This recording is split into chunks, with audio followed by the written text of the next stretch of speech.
The story opens with a man congratulating Fan Jiao for winning the lottery yet again, handing him the prize of 10 million. The employee is then taken aback by the strange mask our protagonist wears to collect his money. He asks the young man not to wear that frightening outfit every time, but Fan Xiao explains it's to preserve his luck and feel secure. After taking his prize, the lucky winner leaves as the attendant wishes him frequent returns. Outside, he removes the mask and introduces himself Fan Xiao, a man with the superpower to accumulate his own luck. With a vast amount of stored luck, he consistently hits the jackpot and has already done so 4 times. To win this time, he saved up luck for an entire month, but the trade-off was constantly encountering thieves and criminals. Smiling, he wonders if storing luck for 1 month causes so much misfortune, what might happen after 2. The scene then cuts to 2 months after his last lottery win. Right now, the young man is on a peaceful run through the park, enjoying a city evening. But as he jogs, someone watches him from the bushes, muttering about being famished. Suddenly, he stops running, sensing an odd presence creeping up behind him. A man with a grotesque appearance then leaps at him, shouting that he smells delicious and will be his next meal. The protagonist recognizes this as an evolved one, thinking he expected bad luck, but nothing this extreme. However, the young man was ready for such an encounter and quickly pulls a canister from his pocket. He points it at the enemy and yells for the evolved one to get a face full of pepper spray. The spray hits the creature squarely in the eyes, blinding it and causing it to howl in agony. Seizing the chance, the protagonist delivers a sharp kick to the enemy's chin, knocking it to the ground. After subduing the strange man, Fan Xiao uses a rope he was carrying to tie him up. With the evolved one bound on the ground, the young man calls the police to report the attack. The scene shifts to the police station, where our hero is once again giving a statement. An officer, speaking with Fan Xiao, asks just how many times he's been there to file a report. The young man replies that, so far, he has taken down 47 criminals and given 112 statements. The officer remarks it's a shame he isn't on the force with his talent for catching crooks, and asks who he brought in today. He mentions reading news about evolved ones, commenting that his attacker was as strong as those described online. The officer scolds him, telling him not to speak nonsense, claiming evolved ones are just internet rumors. Fan Xiao merely thinks that if he weren't an evolved one himself, he might actually believe the officer's foolishness. After leaving the station, the protagonist walks alone through the city's dark streets. He reflects on how storing luck for 2 months led to being attacked by an evolved one, a truly close call. It's then explained that a month prior, some humans began undergoing physical mutations, now known as evolved ones.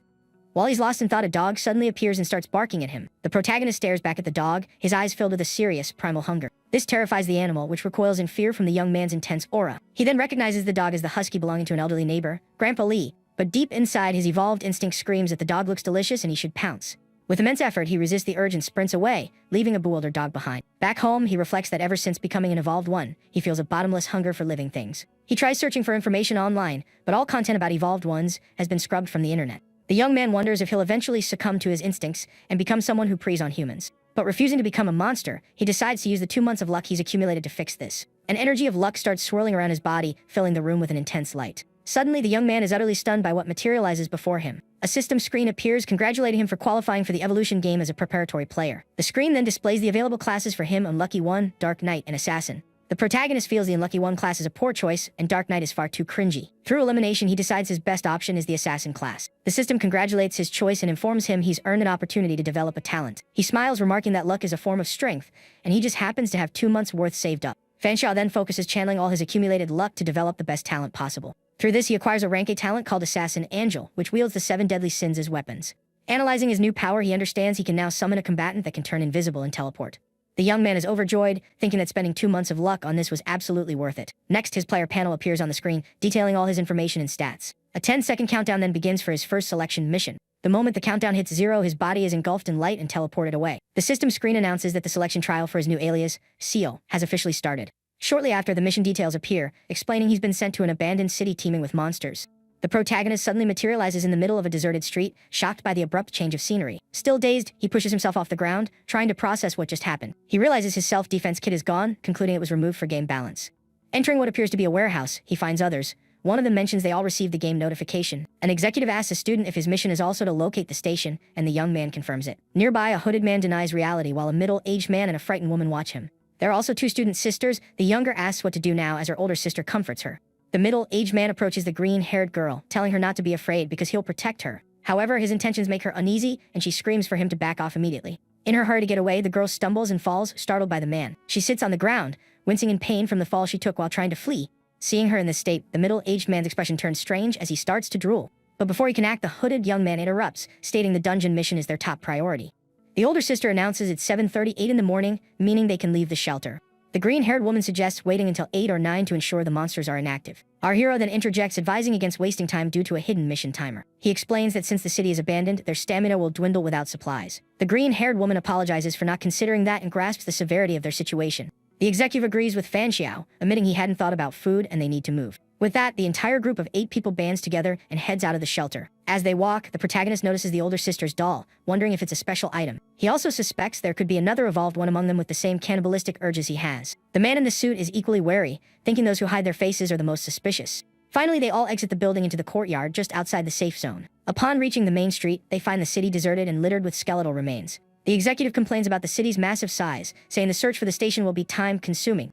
The student suggests since the city resembles those on Earth, they should search for regular stations.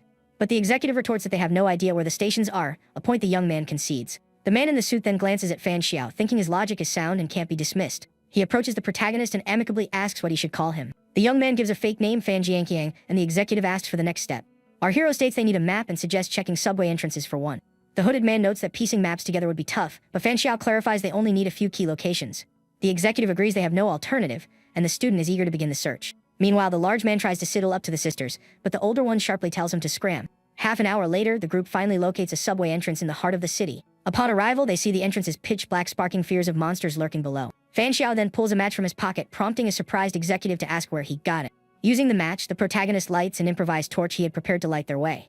Torch in hand, he prepares to descend the stairs and lead the group through the darkness. But before he moves, the man in the suit stops him, telling him to wait a moment. Using his enhanced hearing, he detects the breathing of 4 monsters on the lower level.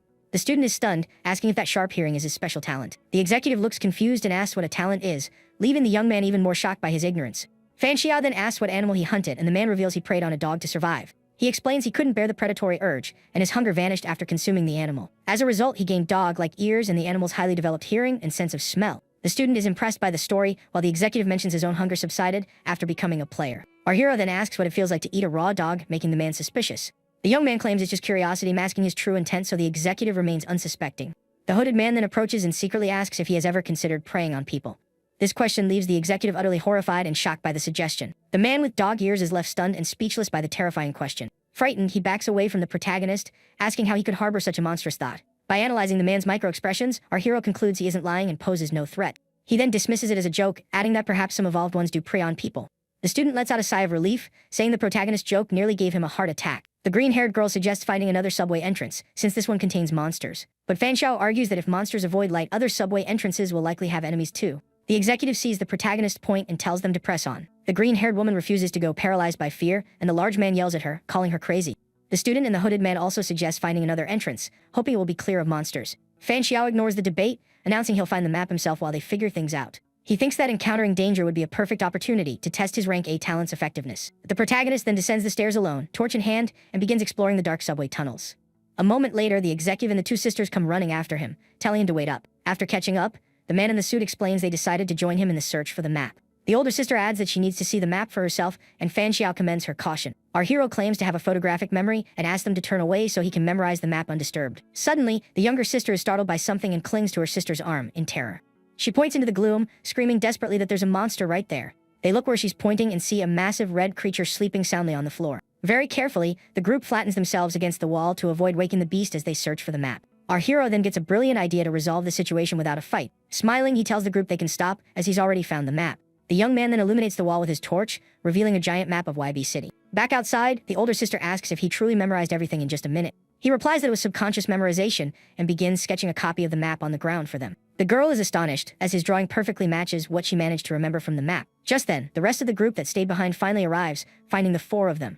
The green-haired woman expresses her relief that they're safe and apologizes for her earlier fear. The older sister states they can't be a team if half of them flee at the first sign of danger. The large man gets angry, asking if he isn't allowed to be scared, but the girl retorts that in that case, he won't get the map. He challenges her, asking if the other 3 are willing to forego the map because of her. But before the argument escalates, the hooded man shoves the large man, silencing him. The hooded man apologizes for their mistake, and the green-haired girl also apologizes for her fear. The student apologizes for his cowardice as well, promising to cooperate with the team from now on. Seeing them all apologize makes the middle-aged man furious with his own teammates. The older sister stares him down and asks if he has anything else to add. Under pressure, he apologizes, but inwardly vows to get his revenge on her later. Fan Xiao cuts the bickering short, telling them to save their energy since they don't even know if they'll make it out alive. He holds up 2 copies of the map and announces they're splitting up, which panics the student. The protagonist explains the city has 3 stations, and splitting up is the most efficient approach for the mission. The older sister announces that she and her sibling will explore the East Station, letting the others decide their own paths. The large man offers to join them, but the girl rejects him, telling him to go elsewhere. With a sneer, he says he'll go wherever he pleases and she can't control him. The student once again tells him to go somewhere else, and the man tells her to mind her own business. Seeing the squabble, the executive asks what's going on. The man defends himself, saying he can choose any station he likes. Our hero then steps in, saying he also wants to go to the East Station, and suggests the four of them go together. The middle-aged man grows suspicious, wondering what trick the protagonist is trying to pull. The young man hands a map to the other group, saying he doesn't need it, as the executive trusts our hero's memory. The man in the suit then organizes the remaining members, stating he and the hooded man will lead the other two teams. The hooded man announces he's heading to the North Station, and the green-haired woman offers to accompany him. This leaves the student and the executive to form the final team, preparing to depart for their station. The protagonist group then parts ways with the others, walking down the desolate street toward their destination. As they walk, the large man watches the two sisters with a strange, predatory gaze. He keeps his intimidating stare fixed on the girls, who are walking ahead oblivious. The two students walk hand in hand, drawing comfort from each other in the abandoned city. The large man starts having vile thoughts, imagining the two girls in a compromised situation. He muses that the girls dared to stand up to him earlier, and now that they're isolated, he can make his move. But suddenly, the protagonist appears behind him, placing a hand on his shoulder and breaking his train of thought. The large man is startled by the abrupt appearance, as Fan Xiao asks what was on his mind. With a grin, our hero comments that the two sisters smell quite tempting, don't they? The man asks what he's talking about, and the protagonist tells him to drop the act. He then asks if the man isn't hungry for the two girls, since they look so appetizing. The man realizes the young man is also an evolved one, and Fan Xiao notes it's better to feign ignorance in a crowd. The protagonist claims his appetite is unbearable, thinking to himself that he successfully deceived the man. The man agrees, complaining that their hunger hasn't diminished like the other players. He also laments that they lose their talents and skills after preying on humans, a disadvantage our hero now understands. The man asks how many abilities he had, saying he'd acquired 5, but now they are all gone. Fan Xiao is surprised, having thought 3 was the limit, but the man explains he consumes several animals before targeting people. Suddenly, the older sister stops walking, having overheard the two men's conversation. Her face a mask of horror, she spins around and accuses the man of preying on people, leaving him stunned. The protagonist proposes they each take one of the sisters, claiming the older one for himself. The large man transforms into a hulking monster and agrees, adding that there's no need to rush. With a malevolent glare, he reveals he first wants to have a little fun with the two girls. He tells them to cooperate if they want to suffer less, but the student threatens him with the consequences. The monster just scoffs, unconcerned about any potential repercussions. Fan Xiao then tells him not to worry, as they can easily blame monsters for the girl's disappearance. With a wicked grin, the young man adds that no one would care if 2 strangers went missing. The older sister tells the younger one to run for help while she creates a diversion. She throws her doll, which glows with an uncanny energy, and screams for her sister to go. The monster sneers at her attempt to hold them off, calling her arrogant for challenging him. The student lands a kick on the enemy as her flying doll slashes at him with a scythe. But the attack seems to have no effect, leaving the girl shocked at the monster's resilience. The doll strikes the enemy's face directly, but he doesn't even flinch from the blow. The younger sister hesitates to flee, and the older one screams at her to hurry and bring back the others. Enraged, the man shatters the doll against his body and vows to make the girl regret being born. The student is horrified to see her plan of attack has completely failed. In a swift move, the monster grabs the girl's neck with his massive, powerful hand. He lifts her off the ground with a single hand, telling her to watch how he'll deal with her. Suddenly, a slicing sound cuts through the air as something shoots through the monster's body. A sharp blade pierces the man's chest, leaving him in shock, unable to comprehend what happened. Our hero is revealed as the assailant facing the monster with a cold, calculated gaze. The enemy collapses, defeated as the protagonist stands over him, the two terrified sisters watching. The younger sister rushes to the older one's side, who is coughing and recovering from the chokehold. The system announces that player Seal has eliminated player King of the World, but item inheritance has failed. The student realizes Fan Xiao wasn't an evolved one after all, but was merely gathering information. The girl asks how he grew suspicious, and her sister explains that you can't discuss such things openly at the start. The protagonist adds that before the man revealed himself, he had suspected the two sisters as well. The older sister says the very thought of preying on people makes her sick to her stomach.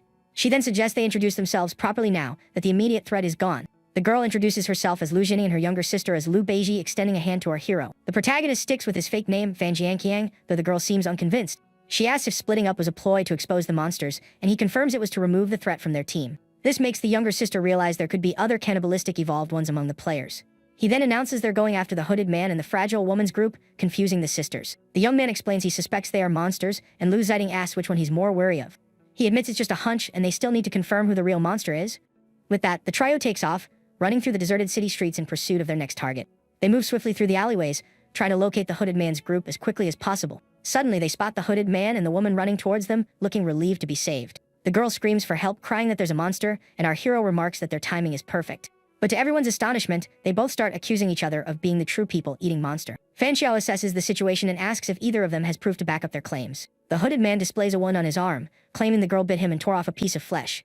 She frantically denies it, showing a similar bite mark on her own arm and insisting he is the real monster. The protagonist suspects one of them self-inflicted the wound and suggests they rely on intuition. Lu Zinning agrees to trust him, but her younger sister thinks it's a rash decision. Bolstered by the girl's confidence, the protagonist steps between the two and announces his choice. He aims his weapon at the woman and says he chooses to believe the hooded man, much to the girl's relief. The hooded man shouts desperately, telling him not to be deceived by her appearance, that she is the monster. Our hero tells the young man to be quiet, stating she is a beautiful human, and the woman thanks him for his trust.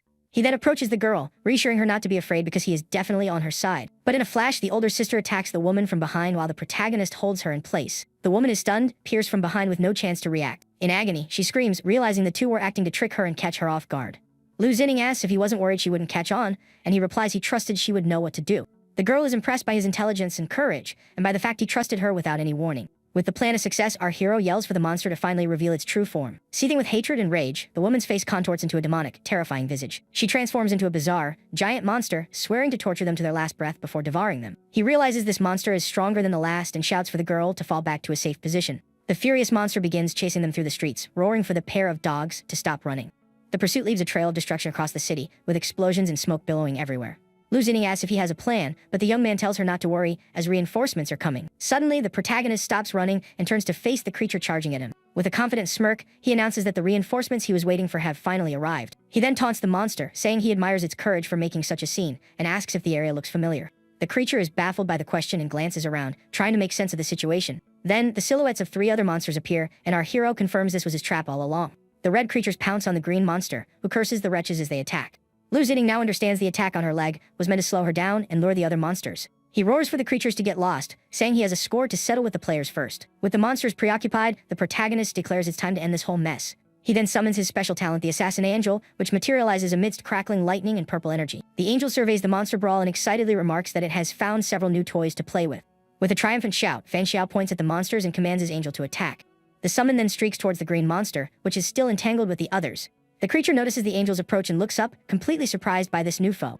With a wicked grin, the angel prepares to unleash its full destructive power on the monster. In an instant, it utterly dismembers the creatures with its powers, leaving everyone stunned. The monster has no chance to react to the surprise assault, and is hit head-on by the angel's strike. With a single attack, the creature is obliterated, its pieces scattering in every direction. The rest of the group watches from a distance, completely floored by what they just witnessed. The angel then swiftly eliminates the other 2 monsters that were in its path. The final 2 enemies leap towards Fan Xiao in a desperate direct attack. But the angel, amused by their attempt, intercepts both monsters in mid-air before they can reach him. Effortlessly, the summon destroys the last 2 creatures remaining on the battlefield. The protagonist stands calmly as the remains of the monsters rain down around him. With a satisfied smile, he turns and declares that the job is finally done. The system announces he has eliminated player, Little Fairy, but once again, item inheritance has failed. The angel then embraces the young man, begging to play more, as he realizes the summon drains his mental energy. With a snap of his fingers, the protagonist dismisses his summon, which vanishes instantly.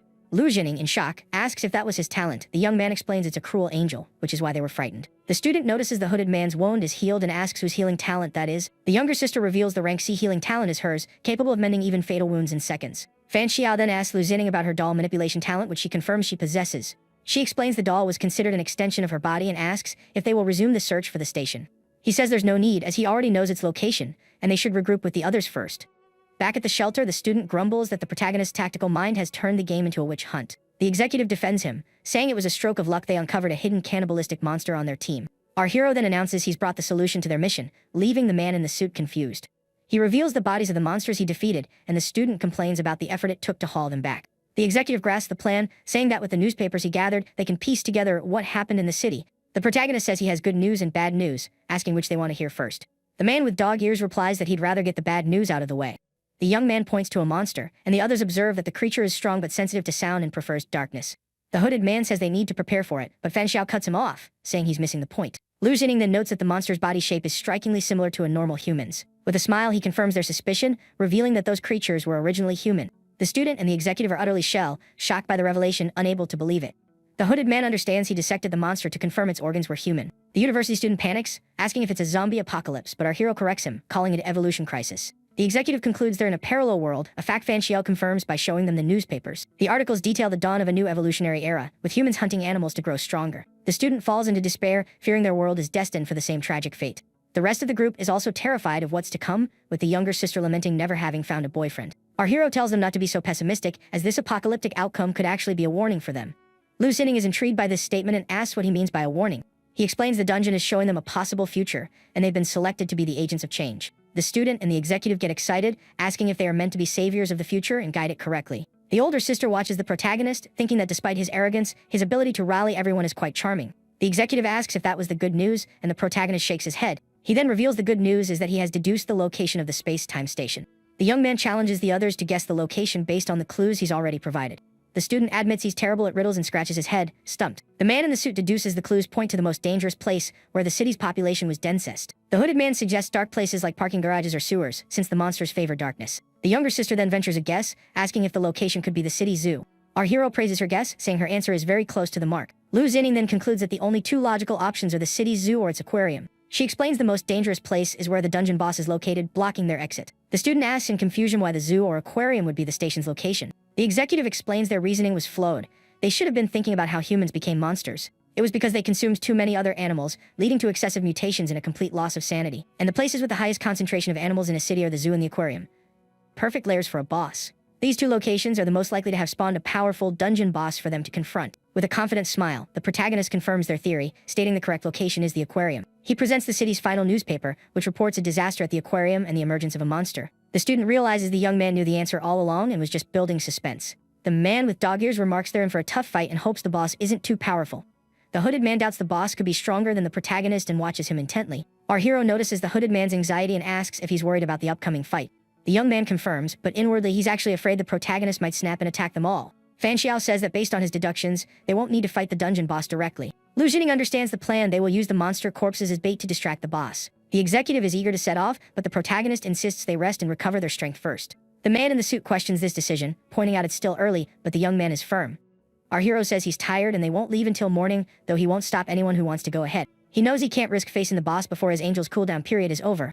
Lu Xining agrees with the plan, and her sister says she'll follow the older one's lead. The rest of the group also consents to wait, thinking they must cling to this lifeline. The executive finally agrees, stating they will all depart together the next morning. With that, night descends upon the ruined city, bringing a dangerous and eerie darkness. After a long tense night, the sun finally rises over Waiba's horizon, signaling a new day. The man in the suit announces they've rested enough, but the protagonist remains motionless. Fan Xiao tells them to wait a bit longer, prompting the executive to complain that their food is about to run out. The young man tells him to go on ahead if he's in a rush, as he can't risk moving before his angel recharges. Irritated by this response, the man with cat ears asks the rest of the group for their opinion. The hooded man and the student say they'll listen to the protagonist, seeing no need to hurry. Seeing everyone side with Fan Xiao makes the executive even more furious. Lu Xining is suspicious, wondering if his talent truly has a cooldown or if he's bluffing. Then our hero stretches, announcing he wasn't stalling and that they can finally head out. At last, the group arrives at their destination, finding the city's aquarium in complete ruins. The younger sister is shocked by the devastation, asking how such a massive place could end up like this. Fortunately, they found a teddy bear, which Lu Xining now uses to easily carry the monster corpses. The executive grumbles that because of their delay, they might not make it back to the shelter by nightfall. The student and the man in the suit peer inside, concluding the gate and the boss must be in there. Wasting no more time, the group prepares to finally enter the aquarium and explore. The interior is pitch black and silent, appearing as if it's been abandoned for ages. They come across numerous photos of tourists and staff lining the corridor walls. The girl asks if he's found any clues, and our hero replies that something feels very familiar. He studies a photo of a mermaid, a diver, and a giant octopus at the bottom of the aquarium tank.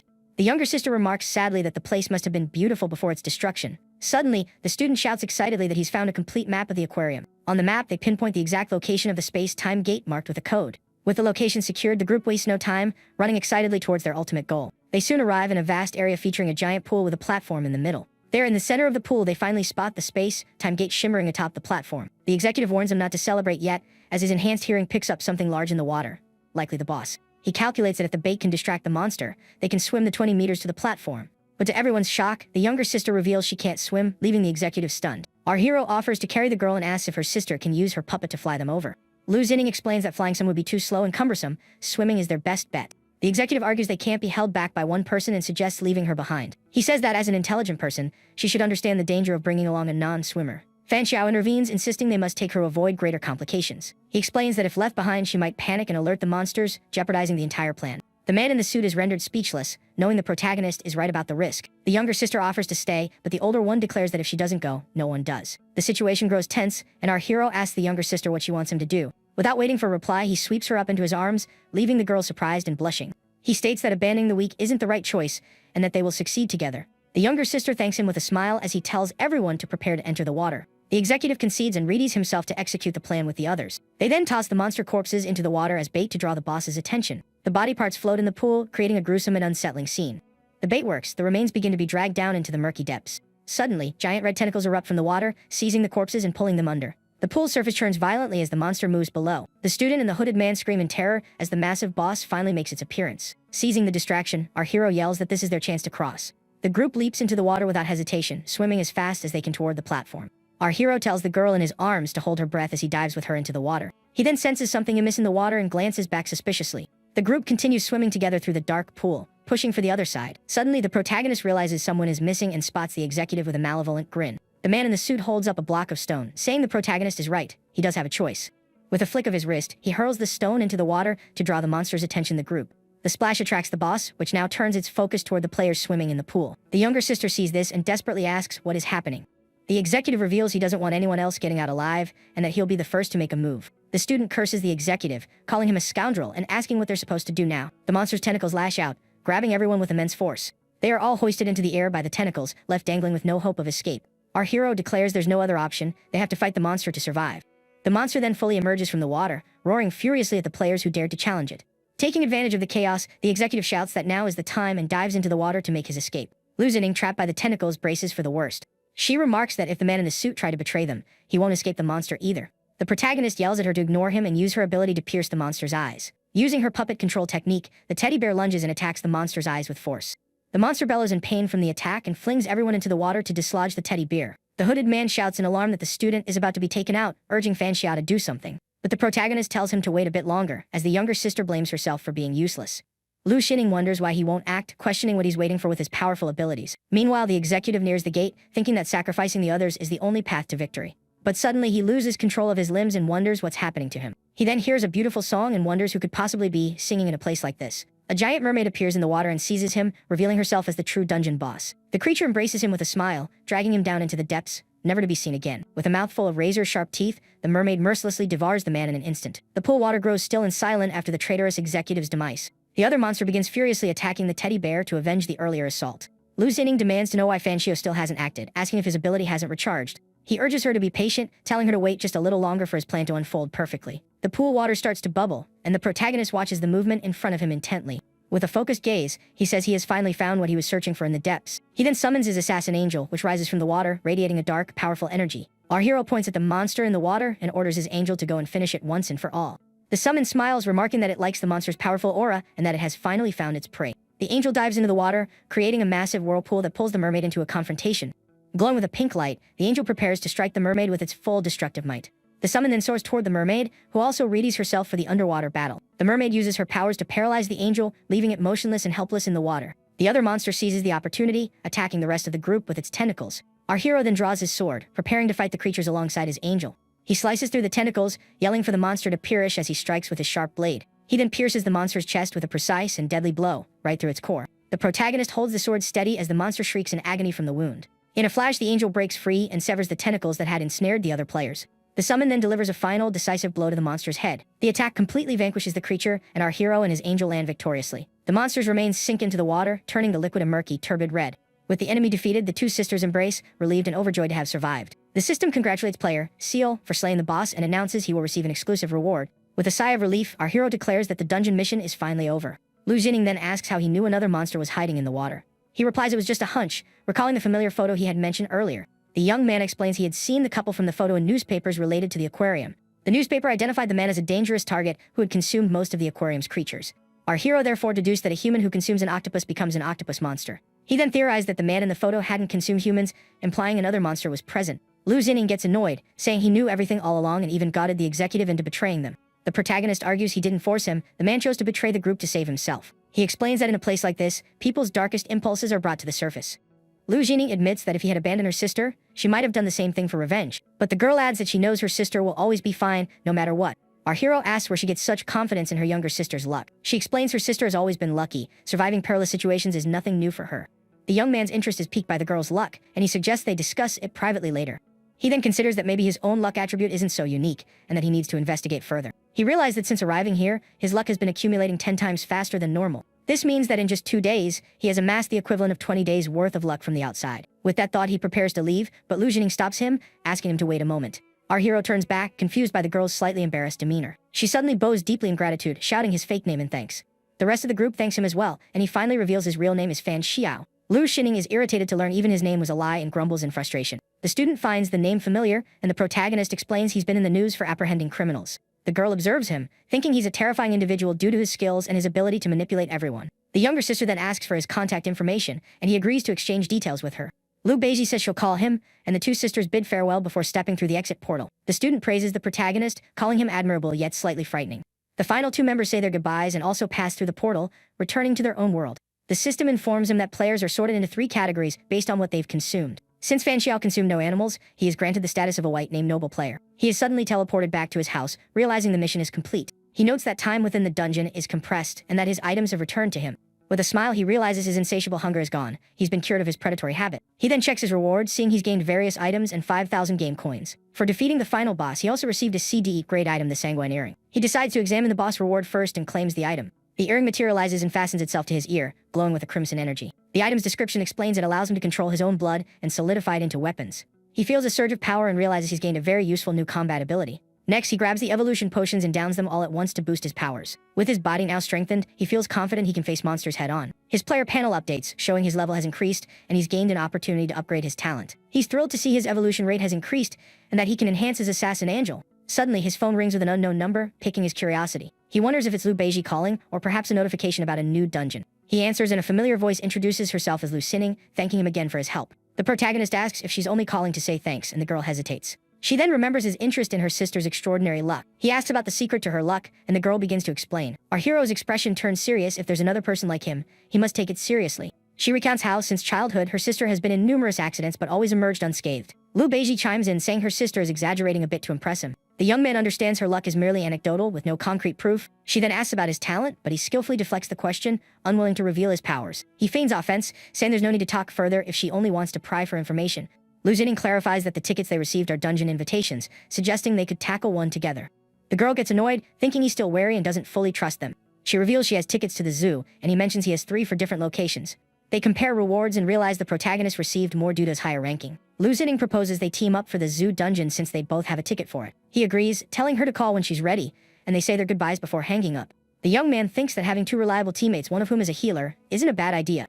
He then decides his next move is to enhance the combat power of his little summon. Using the opportunity he earned, he upgrades his assassin angel to a stronger, more powerful level. Impressed by the new attack buffs, he decides to give his summon a name. Next, he picks up a pencil and begins to draw with intense concentration. He holds up a portrait of the 2 monsters he took down, admiring his own artistic skills. Suddenly, the doorbell rings, and he realizes his expected visitors have arrived. 3 individuals in suits enter his home, looking at him with serious, professional expressions. One of the men asks how he knew they were coming, and the protagonist answers with ease. He says the previous night's attack involved evolved ones. It was only a matter of time. The woman in the group challenges him, stating that evolved ones are just online rumors. With a confident smirk, he reveals he is an evolved one, leaving the 3 of them utterly shocked. The man who is smoking is dumbfounded by the revelation, unable to believe what he just heard. He then hands them the portraits of the monsters, stating he became an official player the night before. The officer praises the drawings and asks his team to investigate the identities of the individuals depicted. The man in the suit introduces himself as Du Ruo and his assistant as Wu Yanqing from the Bureau of Special Affairs.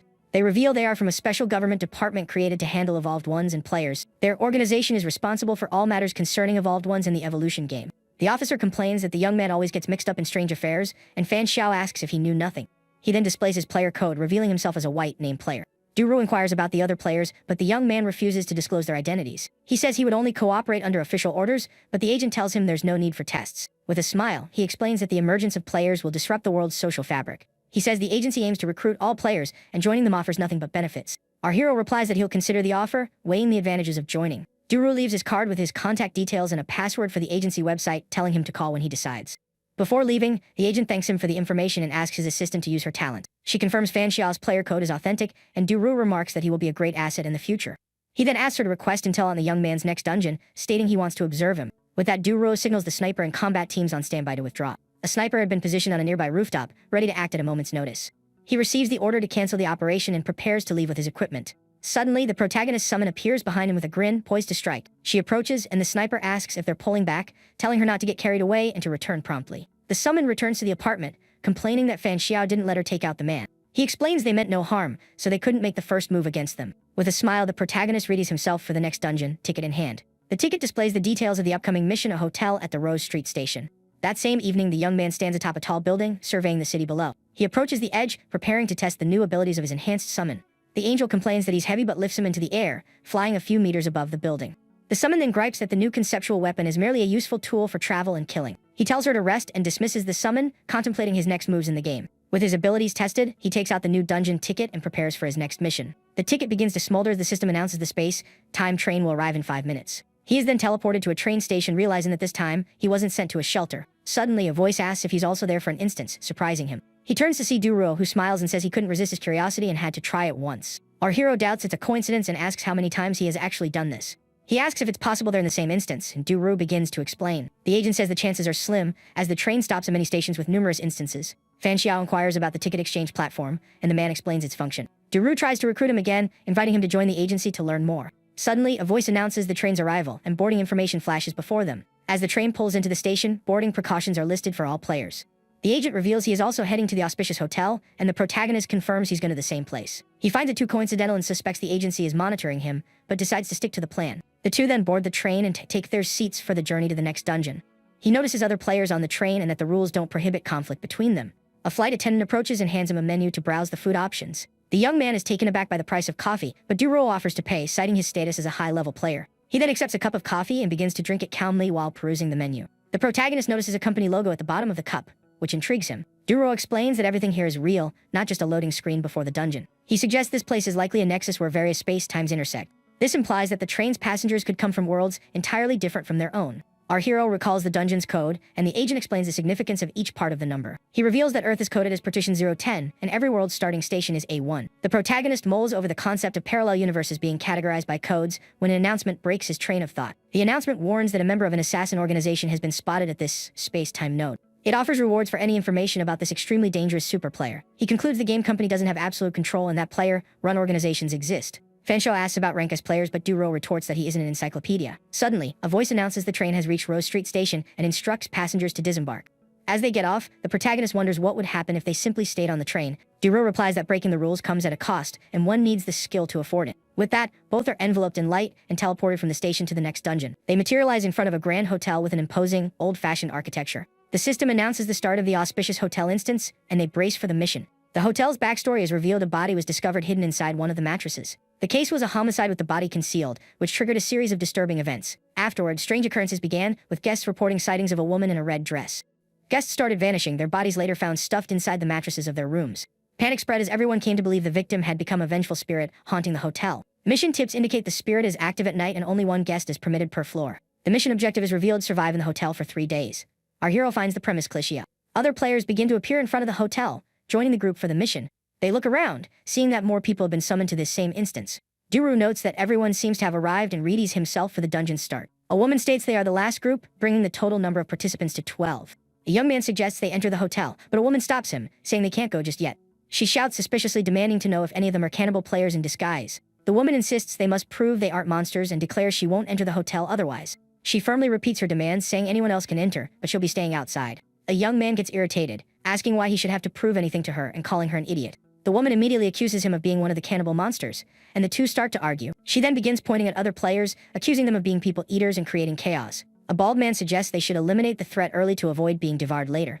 But our hero tells her to lead the charge, promising they'll follow her if she attacks first. He explains he has no obligation to hunt cannibals, and anyone who wishes can take the lead. With a smirk, he asks who would dare attack first, even if he were a cannibal player. The woman points at the protagonist, accusing him of having already exposed himself and questioning why no one is attacking him. Fan Xiao then starts walking towards the hotel, with Duruo following without hesitation. The agent asks why he, a white name player, antagonized everyone right from the start. He thinks it's better to establish dominance now than be accused later, reasoning the spirit wouldn't let them act so recklessly. Furthermore, he knows the woman's true goal is to gauge everyone's abilities for her own protection, not to eliminate threats. With the argument settled, the group finally enters the hotel lobby, which appears to have been deserted for a long time. One player remarks that it looks like the place hasn't seen visitors in years, as the protagonist mentions the one per floor rule. A bald man asks a businesswoman which floor she'd like, and she chooses the 7th.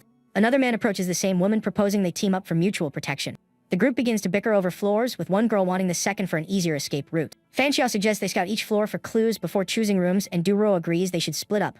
A young blonde man gets angry at this suggestion, yelling that they can't separate because the hotel is haunted. Our hero then smiles and agrees to search with him, which utterly terrifies the young man. The blonde man recoils in fear, saying he didn't want to go with him, believing the protagonist is a cannibal player. The businesswoman agrees to a separate search, noting the spirit is only active at night, so they must be quick. With an agreement reached, the group begins to ascend the hotel stairs to start their search for clues. Duruo asks Fan Xiao if he believes the spirit is real, and he replies there's no way to know yet. The protagonist says he's heading to the 13th floor, and the agent agrees to meet in the lobby later. Duruo departs, and the young man thinks the agent is sticking too close, likely sent to observe him. The camera then zooms in on the number of the room he chose, a 1301, on the hotel's top floor. Upon entering, he confirms the place hasn't been visited in a long time and finding a clue will be difficult. He then decides to use the earring from the last dungeon to create a clue rather than wait for one to appear. Using his new power, the protagonist approaches the room's curtain and begins to write on it. With a swift tug, he pulls the curtain from the window, completing his plan to plant a fake clue. He smiles, thinking the earring is incredibly useful, allowing him to manipulate blood and control its drying time. Back in the lobby, one player reports finding signs of recent occupation, while another found trash in 3 different rooms. The businesswoman says she discovered bloodstains, leading Duruo to conclude that other players have been here before.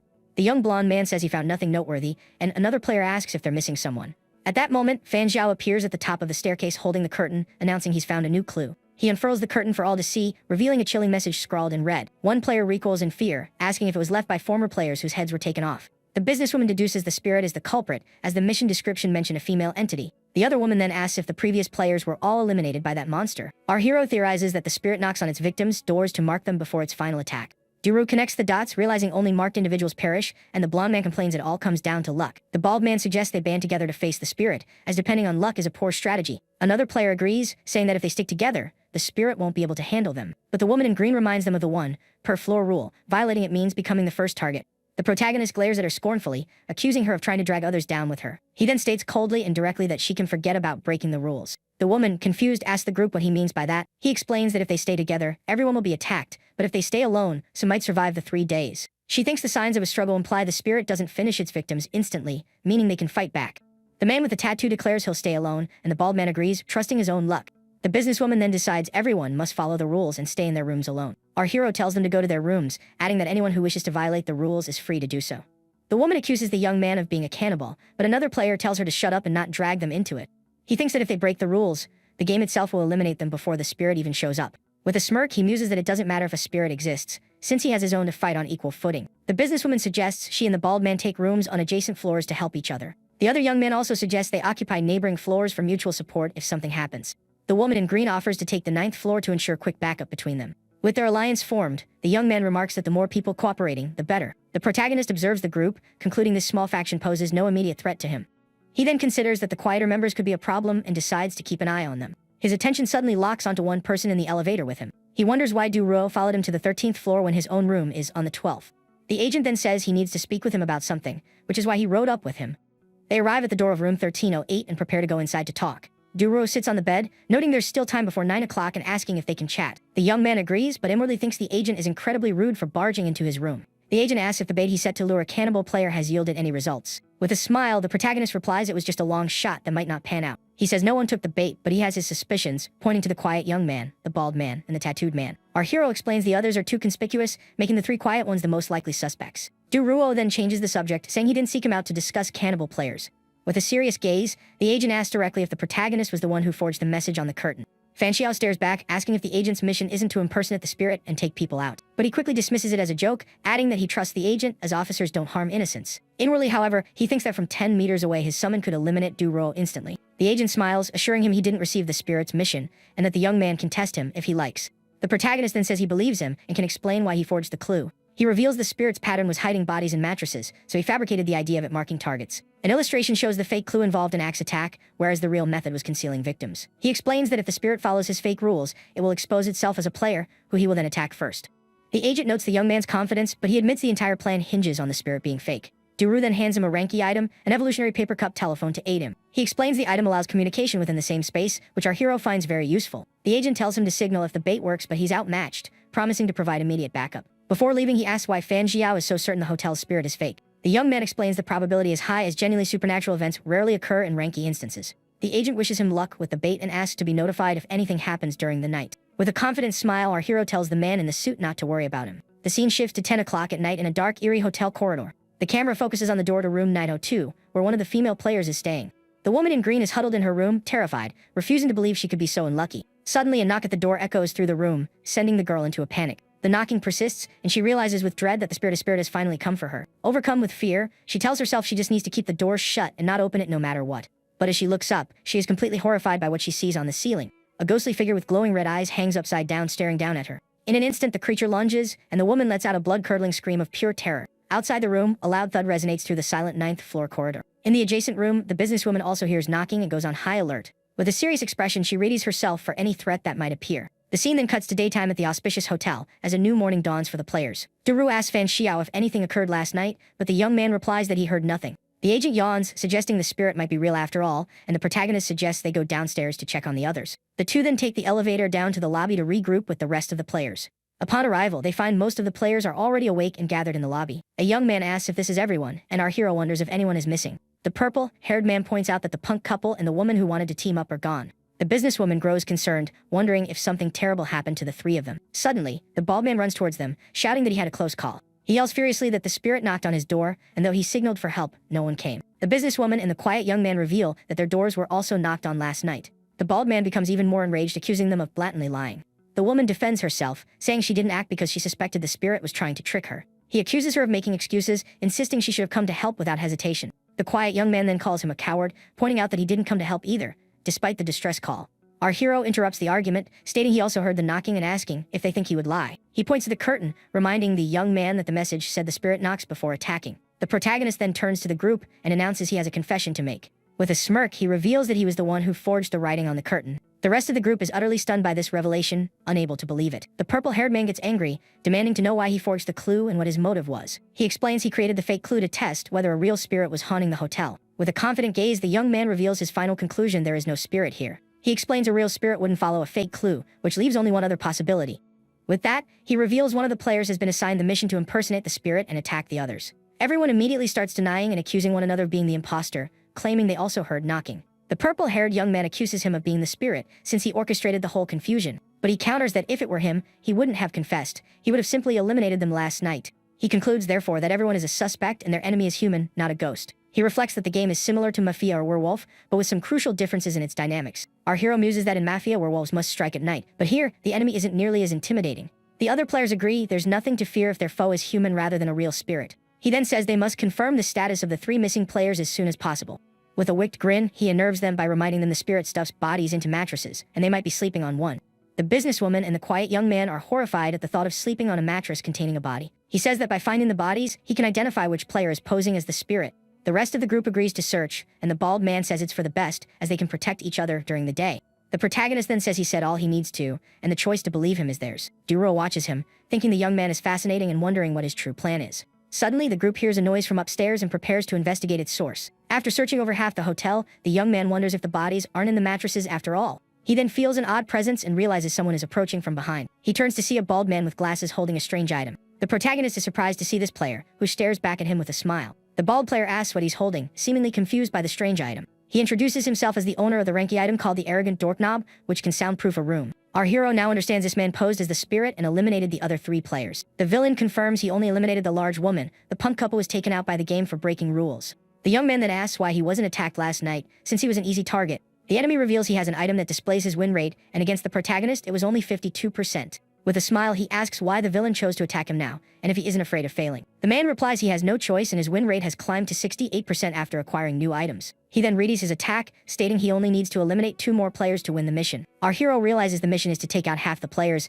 and notes the enemy is far too talkative about his plans. Suddenly, a powerful purple aura envelops the protagonist's body as he prepares for battle. The villain grins, revealing he has released a ranky poisonous fog and thanks him for stalling. The young man calls him despicable for using poison despite having a high win rate, and the villain just smiles. With a malevolent look from behind a mask, the enemy prepares to deliver the final, victorious blow. A screen describes the spirit's suit, an item allowing the user to become spectral and pass through walls. The villain transforms into a red spirit, declaring that survival is all that matters, not the methods used. He then flies towards the protagonist, shouting for him to go to the underworld and prepare to be eliminated. But to the enemy's astonishment, the young man remains calm and catches the attack with his bare hands. Suddenly, the spirit feels a wave of nausea and its stomach churns uncontrollably. With an overwhelming urge to vomit, he can't hold it back and ends up expelling all the poison he used. The villain collapses, weak, wondering how this is possible when his win rate was so high. A blood dagger then pierces the enemy's back, giving him no chance to defend. The protagonist's summon appears with a smile, observing the defeated enemy on the floor. The system then announces that Player Seal has successfully eliminated player and king. The young man then takes a vial of antidote and drinks it to counteract the poison's effects. He inherits an item from the enemy, thinking that the win rate detector fails to account for innate talent. The inherited item is the arrogant doorknob, and he concludes that he can't rely on the abilities of low-rank items. His summon complains about the enemy's outfit, and he corrects her, saying not to disrespect the remains. He says he still has a use for the body, and the summon transforms back into a normal man. The little angel pouts, and he thinks she acts like a child before deciding to contact Duru. He then activates his anemic earring, and the enemy's blood begins to drain from his body. The earring forges a link between his blood and the target's, allowing him to control it for an hour. He fashions the blood into a hand crossbow, explaining that a single blood arrow can establish the connection. He explains he can make the target's blood flow in reverse or even cause them to explode. Suddenly, Duru appears at the doorway, and the young man aims his crossbow at the agent. The agent is shocked, asking what's happening and why the protagonist is armed. He sees the body on the floor and asks if the fight is over and if the protagonist has dealt with the spirit. The man in the suit approaches and is shocked by the state of the body, which appears to have been mutilated. He thinks the young man's power is beyond imagination, as the protagonist lowers his blood weapon. Duru worries that his mental state is a problem and decides he'll have to revise his file upon their return. The agent then asks why the spirit doesn't match the description from the hotel's mission brief. With a smirk, our hero says it's because of the mask, which he claims would fetch a good price. The man in the suit analyzes the body, thinking the spirit wasn't a cannibal player and pondering its traits. Suddenly, the protagonist says there's a problem, the spirit is defeated, but the instance hasn't ended. The agent then wonders what the true mission could be, if not banishing a spirit. Our hero says he has a theory and suggests taking the body to the lobby to explain everything to the others. The scene then cuts to the hotel lobby, focusing on its grand, imposing chandelier. Back in the lobby, the entire group is gathered around the defeated enemy's body on the floor. The protagonist summarizes the situation, explaining how he tricked the spirit player and managed to counterattack. The businesswoman reveals they also found the bodies of the 3 missing players. With the spirit defeated, everyone is relieved, thanking the young man for allowing them to rest easy at night. But the young man with cat ears asks what he would have done if his plan hadn't worked out. He explains that if the spirit hadn't acted, everyone would have doubted him, as his fake rules would have been ignored. And if someone had been hurt, everyone would have united, drastically lowering the spirit player's chances of success. The young man continues his questioning, asking what would have happened if the spirit had been real, not a player. With a confident smirk, our hero shows he had already considered every possibility. He says that if the spirit were real, grouping up would have been easier, and in a worst-case scenario, they would have just returned to their rooms. With a smile, he states that either way, he wouldn't have broken the rules by staying together with them. The purple-haired young man gets angry, accusing him of being irresponsible and setting up a scenario where people could be eliminated. He then lets out a malicious laugh, glaring at the protagonist with pure rage and contempt. Our hero says the 3 bodies are proof enough, and that he doesn't expect their trust, as he doesn't trust them either. The bald man then switches his allegiance, saying he believes him now that the spirit has been eliminated. He then suggests that since the threat is gone, they should discuss how to divide the spoils of war. He repeats his suggestion, moving closer to the group to try and win them over. The protagonist then picks up the spirit's mask, asking if this is what he's talking about. With a look of contempt, he asks if the man wants the mask to cover his shameless face. The bald man is completely stunned and speechless at the insult. He then becomes enraged, accusing the protagonist of being a cannibal player who used false information. The purple-haired young man tries to de-escalate, saying it's not yet confirmed if he's a cannibal. He then suggests the spirit's item be held by someone everyone trusts for safekeeping. Our hero is suspicious, asking who this trustworthy person might be. The young man says it's for everyone's safety, and the bald man agrees it should be the least threatening person. Fan Xiao then tosses the mask to the purple-haired young man, saying he seems the most suitable. But as he catches it, a system screen warns that the item is exclusive and cannot be used by him. The bald man is furious he didn't warn them, and the protagonist retorts that watching them squabble was like a monkey show. The man then states that while the spirit threat is gone, the danger of cannibal players remains. He points at our hero, accusing him of being a cannibal who will attack them in the coming nights. With that, he urges everyone to unite and eliminate the danger once and for all. Fan Xiao smiles wickedly, thinking he needed to add more fuel to the fire to expose the cannibals. The bald man shouts that the young man's true intentions have finally been laid bare. But before he can finish, a spear erupts from his chest, leaving everyone shocked. The weapon originated from the quiet young man's outfit, a magical item called 100 Changes Magic Clothes. The screen explains the clothes are made of a special metal that can freely change shape and color. The young man transforms into a warrior, saying that since they attacked first, he no longer needs to pretend. It's explained the item is for both offense and defense, as hard as steel and as tough as a bulletproof vest. With a wicked smile, he reveals himself as one of the cannibals, along with the businesswoman and the purple-haired man. He then orders the other 2 to attack so they can feast for the next few days. Our protagonist is completely shocked by this sudden revelation and betrayal. The businesswoman shouts that they are all cannibals, and the purple-haired man confirms it. Fan Xiao then asks if they know each other. The young man explains he suspected the tattooed man and decided to test him. He declares it's now 3 of them against 4 of the others, and their chance of victory is solid. The tattooed man complains he's been hungry all day and can't wait for the feast to begin. He then readies himself for the attack, his eyes filled with hunger and malicious intent. The tattooed man lunges forward at high speed to initiate the confrontation. But suddenly, the businesswoman and the purple-haired man are stunned by an unexpected turn of events. Our hero appears before them, stating that unfortunately, today's banquet is cancelled. The tattooed man freezes mid-attack as everyone notices a small black bird in the woman's hand. The young warrior is confused, asking what the protagonist means by that. With a smile, he reveals his player code, announcing he is in fact a white name player. The tattooed man becomes furious, shouting that he dared to deceive them with a fake identity. Duru then vouches for him, guaranteeing he is human, and that was all part of his strategy. The young man with cat ears also expresses his trust and prepares to fight alongside him. The businesswoman brandishes a whip, saying they can chat later. For now, they must deal with the cannibals. The young warrior gets angry and charges forward, yelling he will make our hero pay for his deception. The protagonist aims his blood crossbow at the enemy, readying for combat. The young warrior is undeterred, preparing to block the attack with his energy spear. With a swift movement, he successfully blocks the blood arrow, which explodes on impact with his defense. The arrow shatters, and the enemy manages to shield himself from the surprise attack. But the young warrior presses on, advancing with an energy hammer for a powerful, direct assault. Suddenly, the businesswoman appears behind him, preparing to strike with her whip. She activates her Queen's Domain ability, and a powerful pink aura envelopes her. With a flick of her wrist, she sends the enemy flying into the air with her whip, leaving him vulnerable. With a wicked smile, the woman lashes out with her leather whip at the airborne warrior. The young man is terrified, with no way to defend against the incoming blow. The whip strikes him squarely with immense force, dealing heavy damage and slamming him to the ground. The businesswoman continues to whip the enemy relentlessly, giving him no chance to recover.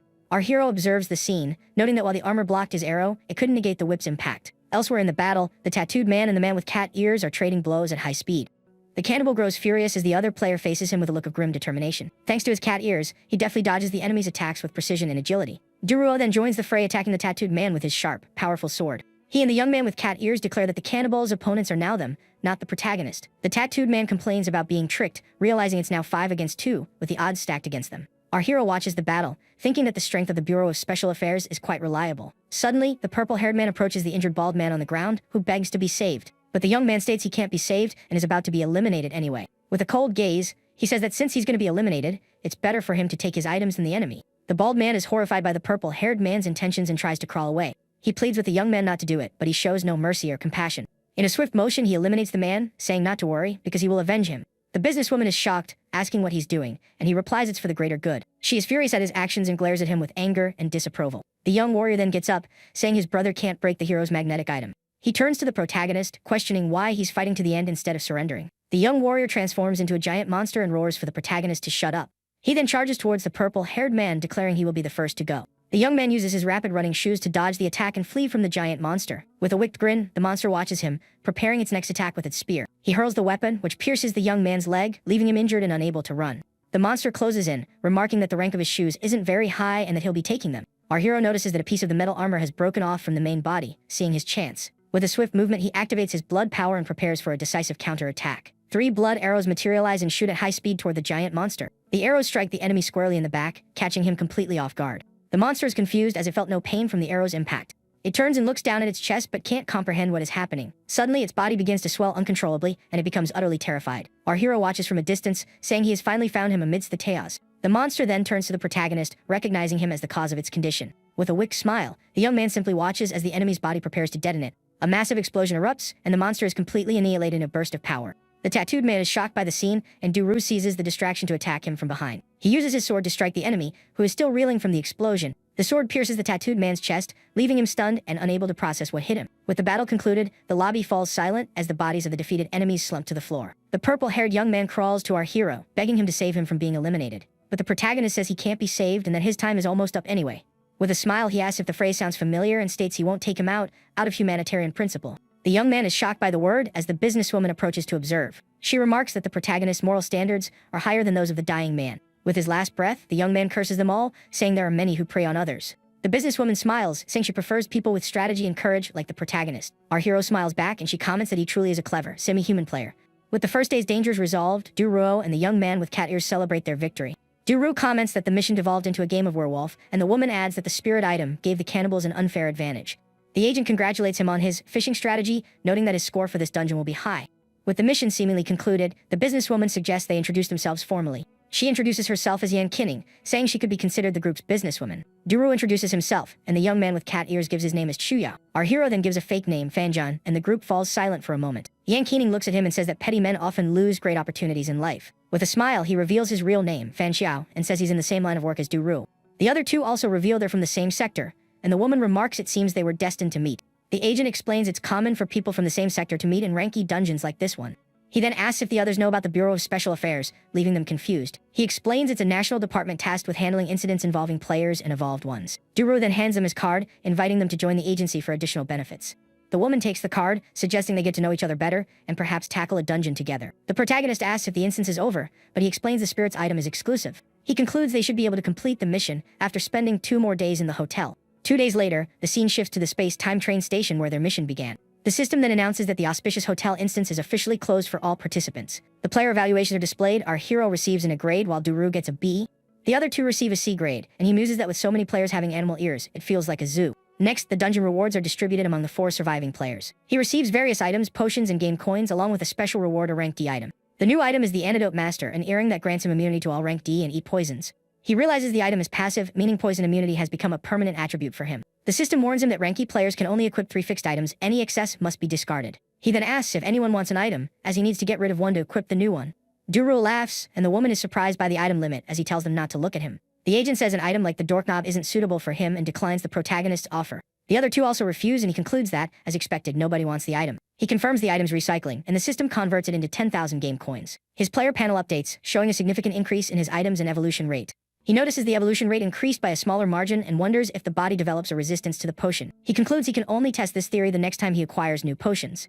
Back on the train, he notices the time flow within the dungeon isn't consistent, as the date is different. On his phone, he sees 3 missed calls from Lu Beiji and thinks the girl is very considerate. In a group chat, he announces his return, and Lu Xinning asks if his identity was exposed. He replies that he's not concerned, as he never intended to hide his identity anyway. The girl is relieved to hear it wasn't her fault and takes a deep, calming breath. She then asks if he entered a dungeon, and the young man confirms he just got out of one. Lu Xinning offers to buy his intel, but the protagonist says he'll provide it for free. He then sends a 20 megabyte file containing all the information he gathered in the dungeon. The younger sister is shocked to learn about werewolf-style dungeons and how brutal they are. The older sister praises his strategy, asking if he isn't afraid of enemies coming at him with full force. He explains that fishing is about luring out those with malicious intent, and he only did it because he was confident of victory. Our hero then asks what the two of them are up to, and Lu Beiji says she's exercising. She explains that the evolution rate only reflects basic strength. She needs to train to unlock her full potential. Lu Xinning reveals she's doing her younger sister's homework to help her pass the year. The girl says her sister's academic foundation is solid, and her luck makes up for the study time she loses to training. He thinks to himself that he won't tell them about his luck accumulation, not wanting to be a bad influence. They agree to meet up later, and the protagonist says he has other things to attend to. Back at his house, the young man is eating spicy food and starts choking on the intense seasoning. On a thoroughly messy table, his accumulated luck value reaches 120 out of 200. At a restaurant, a waitress complains that the ingredients he left behind exceed the allowed limit. When he tries to pay the bill, his phone's QR code scanner fails due to a poor network connection. The waitress asks him to pay with cash, and he reaches into his pocket for his wallet. Our hero then realizes he's on the 7th day of accumulating bad luck, and its effects are now noticeable. He thinks it's time to activate level 2 alert status and be wary of potential disasters. Suddenly, his phone rings and he answers to see what his mother wants. He answers the call asking what his mother needs and why she's calling. His mother invites him for dinner, mentioning it's been 2 months since his last visit. He declines the invitation, and his mother offers to get him a better job at his uncle's company. The young man refuses, saying he likes his current job and doesn't want to change careers right now. He then recalls his mother's wedding and how he spent a month's worth of luck to ensure her happiness. With a smile, he thinks that their lives are happy and stable, so he has nothing to worry about. He also reflects that he prefers living alone to avoid harming those around him while accumulating luck. His mother then insists he needs treatment for his illness, and says she has scheduled an appointment with a new psychologist for him. The protagonist hangs up and, with a sigh, decides he needs to deal with the oil stain on his shirt. He heads to a nearby shopping center to find a restroom and clean his clothes. In the restroom, he recalls how at age 13, he fell down a flight of stairs and hit his head hard. He wonders if his brain was damaged, because afterward a hazy, extra memory surfaced. The memory was of an older sister who was very caring and always looked out for him. He went to the hospital multiple times, but every test showed his physical condition was perfectly normal. From this, he concluded the issue wasn't physical but psychological and began seeking therapy. He started seeing psychologists regularly and taking medication to treat the problem. At age 14, he discovered he could control his good and bad luck, and everything clicked. He realized he wasn't just unlucky, but an individual with a special superpower. Upon using his luck to normalize his brain, he found that the memory was real, not a delusion. With a new theory, he thinks his erased memory might be the work of players from other sectors. He concludes that to survive and uncover the truth, he must continue participating in the evolution game. He decides to go to the psychologist to appease his mother and avoid further complications. The psychologist welcomes him, saying he has familiarized himself with his case, and there's no need to worry. He explains that having an extra memory isn't unbelievable, and that his condition is psychological. The doctor states that many psychological issues stem from unresolved problems from one's childhood and upbringing. The protagonist listens intently as the psychologist explains the potential origin of his problem. He confirms that the sister in his memory was very good at taking care of him and was always attentive. The psychologist says therein lies the problem. He fantasized about a sister to compensate for his parents' shortcomings. He explains the treatment must address the root cause, and he needs to accept reality. The doctor says the process will require both medication and psychological counseling to be effective. With that, he offers the young man a cup of water, preparing to begin the first session. But as he drinks the water, our hero tastes something strange, putting him on high alert. His antidote master item activates, and he realizes the tea has been drugged by the doctor. However, he has no fear of poison and decides to drink it to identify the substance used against him. He recognizes the taste of truth serum and wonders why a psychologist would administer it. He confirms this is an artificial disaster and decides to play along to see what the doctor is after. The psychologist then asks if, aside from the memory, any other problems are currently bothering him. The young man confirms he has many, and the doctor prompts him to explain. He begins by recounting how everything he does succeeds, and how he won the lottery on his very first try. The doctor interrupts, wondering if the young man is some kind of chosen one who's just boosting. He then asks a series of questions about increased appetite, aggression towards animals, and enhanced strength, but the answers are all no. The psychologist concludes it was just a fluke, and the patient is an ordinary guy, not the target he was seeking. But suddenly the protagonist drops the key phrase anemic earring, and the doctor tenses up. In a swift motion, the young man uses his blood power to create a cut on the psychologist's face. The doctor is completely shocked by the surprise attack, unable to comprehend what just happened. The psychologist, completely startled by the cut on his face, then asks what that is. Our hero just smirks and makes a finger gun gesture at the doctor. Seeing this, the man recognizes the young man's earring and realizes he's also a player in the game. Suddenly, the doctor is hit with a splitting headache and intense dizziness, starting to feel terribly unwell. He then collapses to the floor, powerless, wondering if this is an effect of the young man's item. Fan Xiao grabs him by the collar and demands to know if Dr. Cheng is also a player. Next, he forces him to drink the rest of the truth serum still in the paper cup. The doctor tries to resist and deny everything, but our hero's strength is far greater than his. Noticing his resistance, the young man says he's going to increase the intensity of the truth serum. Under the substance effect, the man's eyes turn completely black, and Fan Xiao releases his hold. The protagonist interrogates him, and the doctor admits he's an E-rank player searching for others. He reveals that his group also targets evolved individuals, and that an organization is behind it all. The man explains they take advantage of evolved people and players seeking psychological help. Our hero puts the pieces together and concludes it's not the Bureau, but a player-run organization. He then pulls out his phone, thinking the Bureau of Special Affairs needs to hear this interrogation. Fan Xiao asks about their purpose, and the doctor replies that it's to use them like livestock. They use items to control the families, forcing them to hand over dungeon rewards. The young man then asks what kind of special item they use for that level of control. The doctor says it's a D-rank item that can control people and eliminate them with an illness. The man confirms their boss is D-rank, and that out of the 4 people he found, 2 were taken out. Fan Xiao figures this type of exploitation isn't surprising and can be found everywhere. At that, he asks if the organization has other methods for finding players. The doctor reveals that in E-rank dungeons, they act friendly to get other players' contact information. Our hero thinks his bad luck has set a new record for stumbling into a situation like this. He asks how many members there are, and the man says there are 6 official members and 12 being farmed. With the information gathered, he stops the recording, saying the evidence for the Bureau ends there. With a mischievous grin, the young man says it's now time to handle his own personal business. He moves closer and asks the psychologist what items he possesses and their effects. The man reveals he has 3 E-rank items: a shock baton, a whip, and a doll. The protagonist then orders him to hand over all his items for free, but the doctor stays silent. Suddenly, the serum's effect wears off, and the man shouts the name of one of his items to attack. He strikes with his whip, but our hero manages to dodge the blow by a hair's breadth. Fan Xiao smiles, amused that the doctor's first instinct upon regaining his senses was to use an item. The man glares at him angrily, saying he has no talent and is just a powerless player. In response, our hero simply snaps his fingers with a confident and tranquil gaze. In that instant, the doctor's body begins to tremble as he feels an immense, paralyzing pain. The young man reminds him that he can make his blood erupt at any moment with a single thought. He then eases his control and tells the doctor to hand over the 2 remaining items. The psychologist yells that he accepts defeat, but absolutely refuses to give up his items. Our protagonist is surprised, commenting that he's found someone who truly isn't afraid of being taken out. The protagonist then uses his power, and the doctor's hand starts to dissolve in a flash of red energy. Desperate, the man shouts that this isn't what he wanted, and that he'll give up everything if the young man guarantees his life. Our hero just smirks, the blood energy swirling in his hand, as he listens to the man's proposition. The doctor pleads not to be eliminated, saying he has a win-win proposal.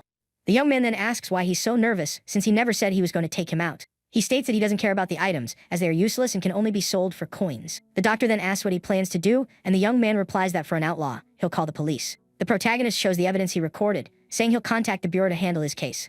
But he sets a condition: hand over the items, or he'll eliminate him and claim it was in self-defense. The man asks why he wants the items if he disliked them, and the young man replies that it's better than nothing. Our hero then gives him 10 seconds to think, and the doctor desperately offers to introduce him to the boss. He claims the boss is strong and would welcome him into the organization, so they could enjoy everything together. The protagonist ignores the offer and continues the countdown, saying 6 seconds remain. The man tries to tempt him with the idea of power and wealth, comparing him to capitalists and their rapid growth. But the young man is unfazed and continues the count, sending the doctor into a full panic. Defeated, the psychologist finally caves and promises to hand over all of his items. Our hero congratulates him on his choice, saying he'll get to live for a few more days this way.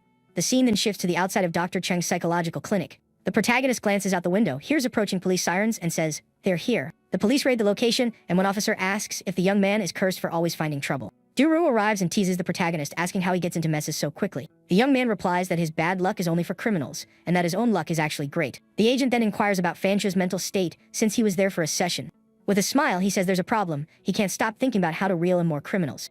Duru is surprised he called the Bureau, and the young man explains he wanted to see their power firsthand. The captain mentions his promotion, and our hero questions if it's tied to his player level. The agent then reveals he became a D-rank player after the hotel dungeon they were in. The protagonist asks what changes with the new rank, and Duro explains it's the scope of activity. E-rank players are restricted, but D-rank players have no limitations and can choose their own path. After a dungeon, they can leave the mission space and enter the world where it was located. The young man wonders what these worlds are like. Imagine if they are utopias or magical realms. The agent reveals the world he visited was anything but beautiful and seemed like a very chaotic place. Their social order had collapsed, and high-level players became kings while ordinary people suffered. But he adds that some world partitions are different, fully and harmoniously integrated with the game. Fan Xiao hopes his world becomes like that and asks how many dungeons it takes to reach D rank. The agent says it depends on the grade. With 3 consecutive A grades, it's possible to rank up in 3 dungeons. A woman then approaches and thanks him for the report she received on the doctor's case. She informs the protagonist that Dr. Cheng has been taken into custody and the other members will be tracked down. Duru says his goodbyes, stating his future performance depends on the young man and to call him next time. The captain is then dragged away by his assistant while enthusiastically waving goodbye to Fan Xiao. Back in his apartment, the system announces that the Sunny Doll item was successfully recovered. He then sees that the shock baton and whip exceed regulations and are unusable for him. Because of this, he decides to store the items in his reserve space to potentially trade with other players. Suddenly, his phone starts ringing, and the young man sees it's a message from Lu Beiji. The girl lets him know that she and her sister will arrive in Anqing at noon, and he offers to pick them up. With a confident smile, he says he'll get them and that he needs their help with a little something. The scene then cuts to the city airport's parking lot, where he's waiting for the two sisters. Seeing it's already noon, he decides to temporarily disable his luck accumulation to let things return to normal. He figures the accumulated luck will remain, and he can continue gathering it after they're gone. While waiting patiently, he notices the two girls arriving and looks in their direction. The two sisters greet him, and he notices the bunny ears on Lu Beiji's outfit. He offers to buy lunch, and the young woman asks for a recommendation since they don't know the city. The protagonist says he knows a good spot and invites them both to get in his car. As Lu Xining gets in, he finds her clothes unusual and wonders about her fashion choice. The young man then has a moment of clarity, and a suspicion begins to form in his mind. He asks if their clothes are game items, and the girl confirms she wouldn't dress like this by choice.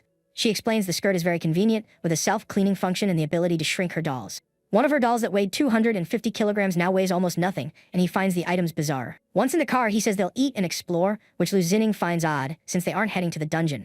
The protagonist then turns to the younger sister and says that he actually needs her specific assistance. Now at the restaurant, Lu Xining is utterly shocked by what the protagonist just told her. She understands he wants to test if her sister's luck can counteract a bad luck item he possesses. The girl then asks why he would keep a cursed item like that instead of just tossing it. The young man explains that items affecting causality are rare and can be useful in specific situations. She thinks it's a waste of space, but tells him to ask her sister about it directly. The young woman agrees immediately and asks what she needs to do to help her friend with this task.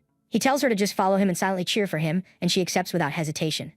The young man reflects that he started accumulating bad luck at the start of the meal, yet nothing bad has occurred. The older sister then remembers the other two items he mentioned and asks what they are. He shows them the shock baton and the whip, leaving the girls with expressions of disgust and surprise. The protagonist tells them not to give him that look, because the items are practical despite their names. Lu Xining asks for the shock baton for her puppet, and the young man inquires about the mysterious whip.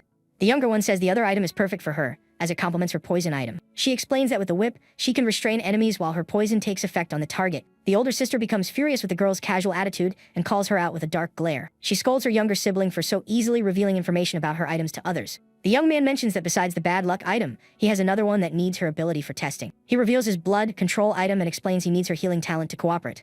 The young man notices that since she arrived, no disasters have happened and hands the items to them. But the moment they step out of the restaurant, a torrential downpour suddenly begins. Lu Xining is startled by a loud noise and asks if it's the young man's bad luck item kicking in. Abruptly, an explosion sends someone flying in the restaurant, destroying everything in their path. Our hero is stunned to see who is thrown into the establishment with such incredible force. The person on the floor is Wu Yan, Captain Duru's assistant, and she appears badly injured. He rushes to help her, telling the sisters the woman is from the Bureau of Special Affairs. The protagonist then holds her in his arms, trying to process what just happened. He asks what went down, and the agent reveals that troublemakers from the Korea group attacked her. Just then, a voice from outside scoffs at the bureau, saying they aren't so tough. A muscular man then leaps toward them, shouting for the fool there to get ready to be taken out. With a serious expression and glowing eyes, our hero prepares to intercept the enemy's assault. In a swift motion, he lands a powerful punch right in the muscular man's stomach. The attacker doubles over in pain, astonished by the force of the blow he just received. The impact sends him flying backward, crashing through a wall and onto the restaurant floor. The enemy gets up, introduces himself as X from the Korea group, and calls the young man an insect. The protagonist realizes the man is stronger than him and suspects a hidden ability. Seeing this unfold, the younger sister grows worried for her friend Fan Xiao's safety. She then activates her bond of affection item, and a glowing rope materializes in her hands. The rope binds the man from the Korea group, who complains about falling into another ambush. He struggles against the restraints, but the rope tightens, causing pain and immobilizing him. The girl then realizes something is wrong, saying the situation has suddenly taken a turn for the worse. Lu Xining shouts for her sister to fall back, saying she'll handle it while the younger one tries to retrieve her item. The girl then grabs one of her small cloth dolls, bracing for the impending battle. Using her ability, she transforms it into a large metal puppet that soars toward the enemy. She then orders the puppet to finish him with an electric shock from the baton she acquired earlier. The man from the Korea group manages to dodge the attack, which strikes the ground and shatters it with the discharge. The puppet persists, advancing on the enemy again to strike him with the baton. Suddenly, 3 puppets appear, electrocuting him from all sides without a moment's pause. The man screams in pain but recognizes the puppets, asking if they belong to Zheng Xiao. One of the puppets readies a final blow while the enemy is still stunned from the shocks. A voice then yells for the puppet to eliminate him once and for all, without any mercy. The puppets then assault him with a flurry of strikes, piercing his body in multiple places. The man collapses completely defeated as the puppets gather around him victoriously. Lu Xining then commands her puppets to recover and prepare for the next phase of the fight. But suddenly a dark aura envelops them, and several figures materialize, frightening the sisters. Our hero senses the imminent danger and stays on high alert for the new threat that has emerged. He says the situation doesn't look good and suggests they leave the area immediately. An intense light surrounds them, and everyone is teleported far away from the chaotic restaurant. The scene then cuts to a deserted island in the middle of the ocean, a very isolated and remote place. The four of them materialize on the island's beach, still disoriented from the sudden teleportation. The protagonist wonders what happened and why his location changed so drastically. He realizes this is no simple illusion and decides to deactivate his luck accumulation.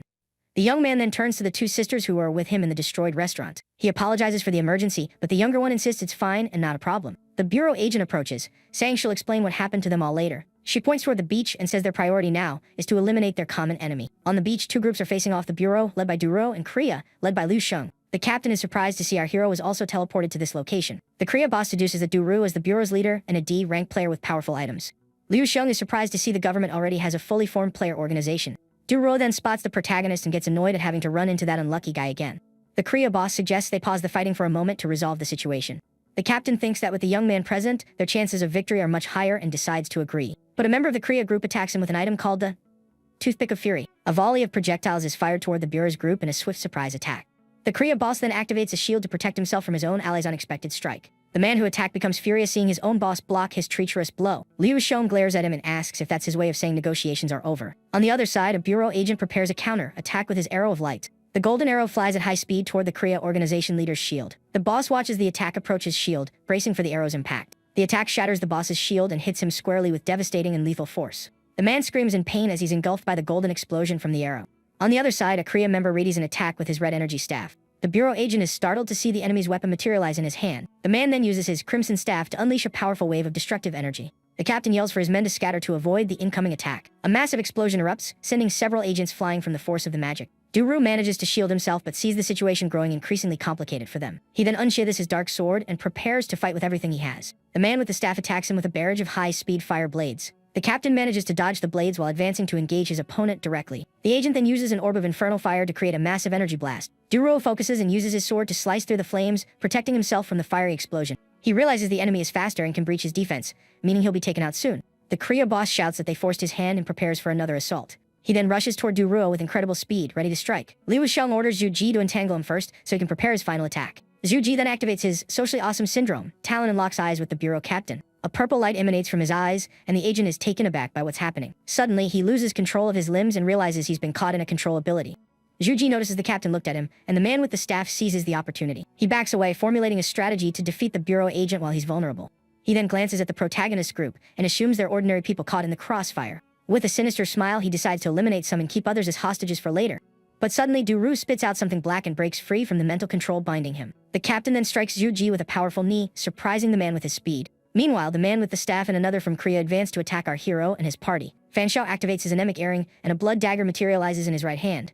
The scene cuts to the island's forest, where the battle between the two factions rages on. Suddenly, several werewolf-like monsters burst from the woods and attack the players. Our protagonist and the two sisters observe the new threat that has emerged amidst the battle. The Korea group members are also taken by surprise by the monsters' unexpected arrival on the island. The younger one asks if they are the monsters from the selection dungeon, and her sister clarifies they are evolved humans. Lu Xining tells her sister to stay close as she readies her puppets for a fight. She then summons a giant bear in a maid outfit to combat the newly appeared monsters. Duru compliments the girl's puppet control technique and realizes they are now surrounded by the creatures.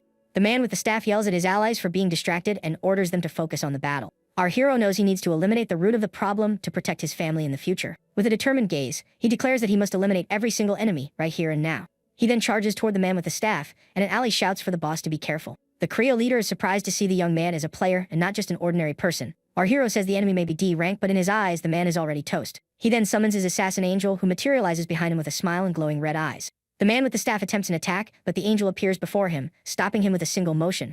With a simple touch, she strikes him with an overwhelming power that instantly defeats him. The angel then moves toward the other Korea ally, eliminating him just as quickly and lethally. With a satisfied smile, the protagonist watches his angel effortlessly dispatch the enemies. She then creates a massive explosion, taking out both Korea members at once. The two sisters observe the scene, commenting that the young man's taste is odd, but his strength is undeniable. The bureau agents are shocked by the blast and wonder who this powerful individual is.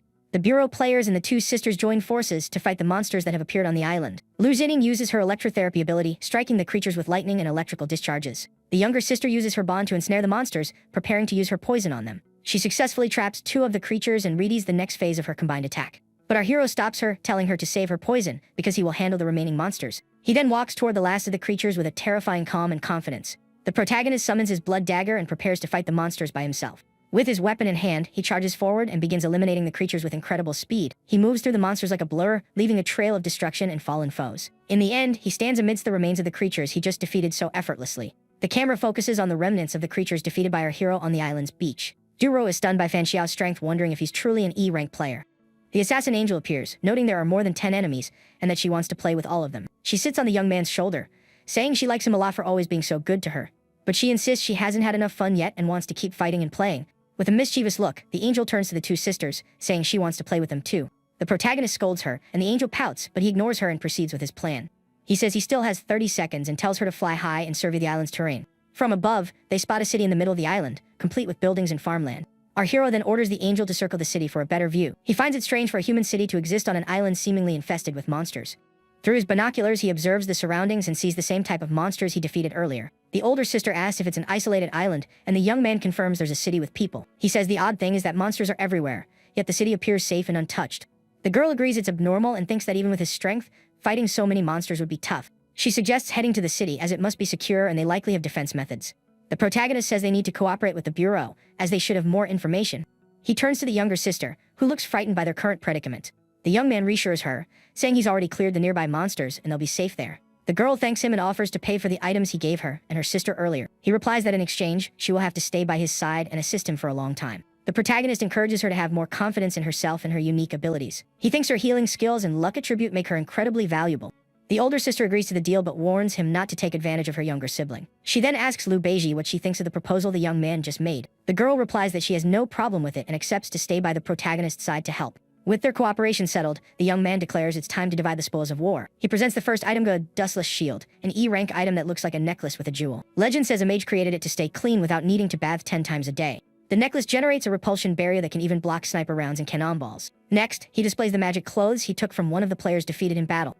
The younger sister remarks that the clothes would be useful for them, since they can't afford to buy any. The older one then tells her to get a salary advance and buy the item from the young man. Suddenly, a notification appears, stating the clothes in her absolute domain item are compatible for fusion. Our hero is surprised to learn that compatible items can be merged using coins. The younger sister insists the older one take the item, but she says she doesn't have the money. The protagonist then offers to advance her salary and the girl accepts his proposal. He then initiates the item fusion process to see what the combination will yield. The items merge and a golden light envelopes Lu Xining, who is surprised by what's happening. She then transforms, appearing in a fairy tale dress with a completely new look. The system announces the fusion is complete and the item's rank has increased to D level. The transformation ability has been amplified, allowing her to turn more toys into accessories. Additionally, the item can now assume any appearance its owner desires at any time. The younger sister reveals that her older sibling loves cute things and enjoys dressing in them. The girl becomes embarrassed and scolds the younger one for oversharing her personal tastes. The young man asks if its defense has increased, but she explains it only self-repairs and is more convenient. Duro and his group approach, and he apologizes for the delay in checking on the injured. The captain formally introduces himself to the two sisters as a member of the Bureau of Special Affairs. Our hero then introduces him as a trusted friend and also introduces the two girls. The younger sister notices Agent Wu Yan's injuries and goes over to help her. With a green glow in her hands, she begins to heal the Bureau agent's wounds. With a smile, the girl reveals that her special talent is the ability to heal. The other agents come closer, asking to be healed, and she agrees to help them one by one. The captain remarks that a healing talent is rare and asks what our hero wants to know. The young man asks what he saw while flying, and the agent offers to exchange information. Duru says he knows why they were transferred here, and that there's no issue with sharing intel.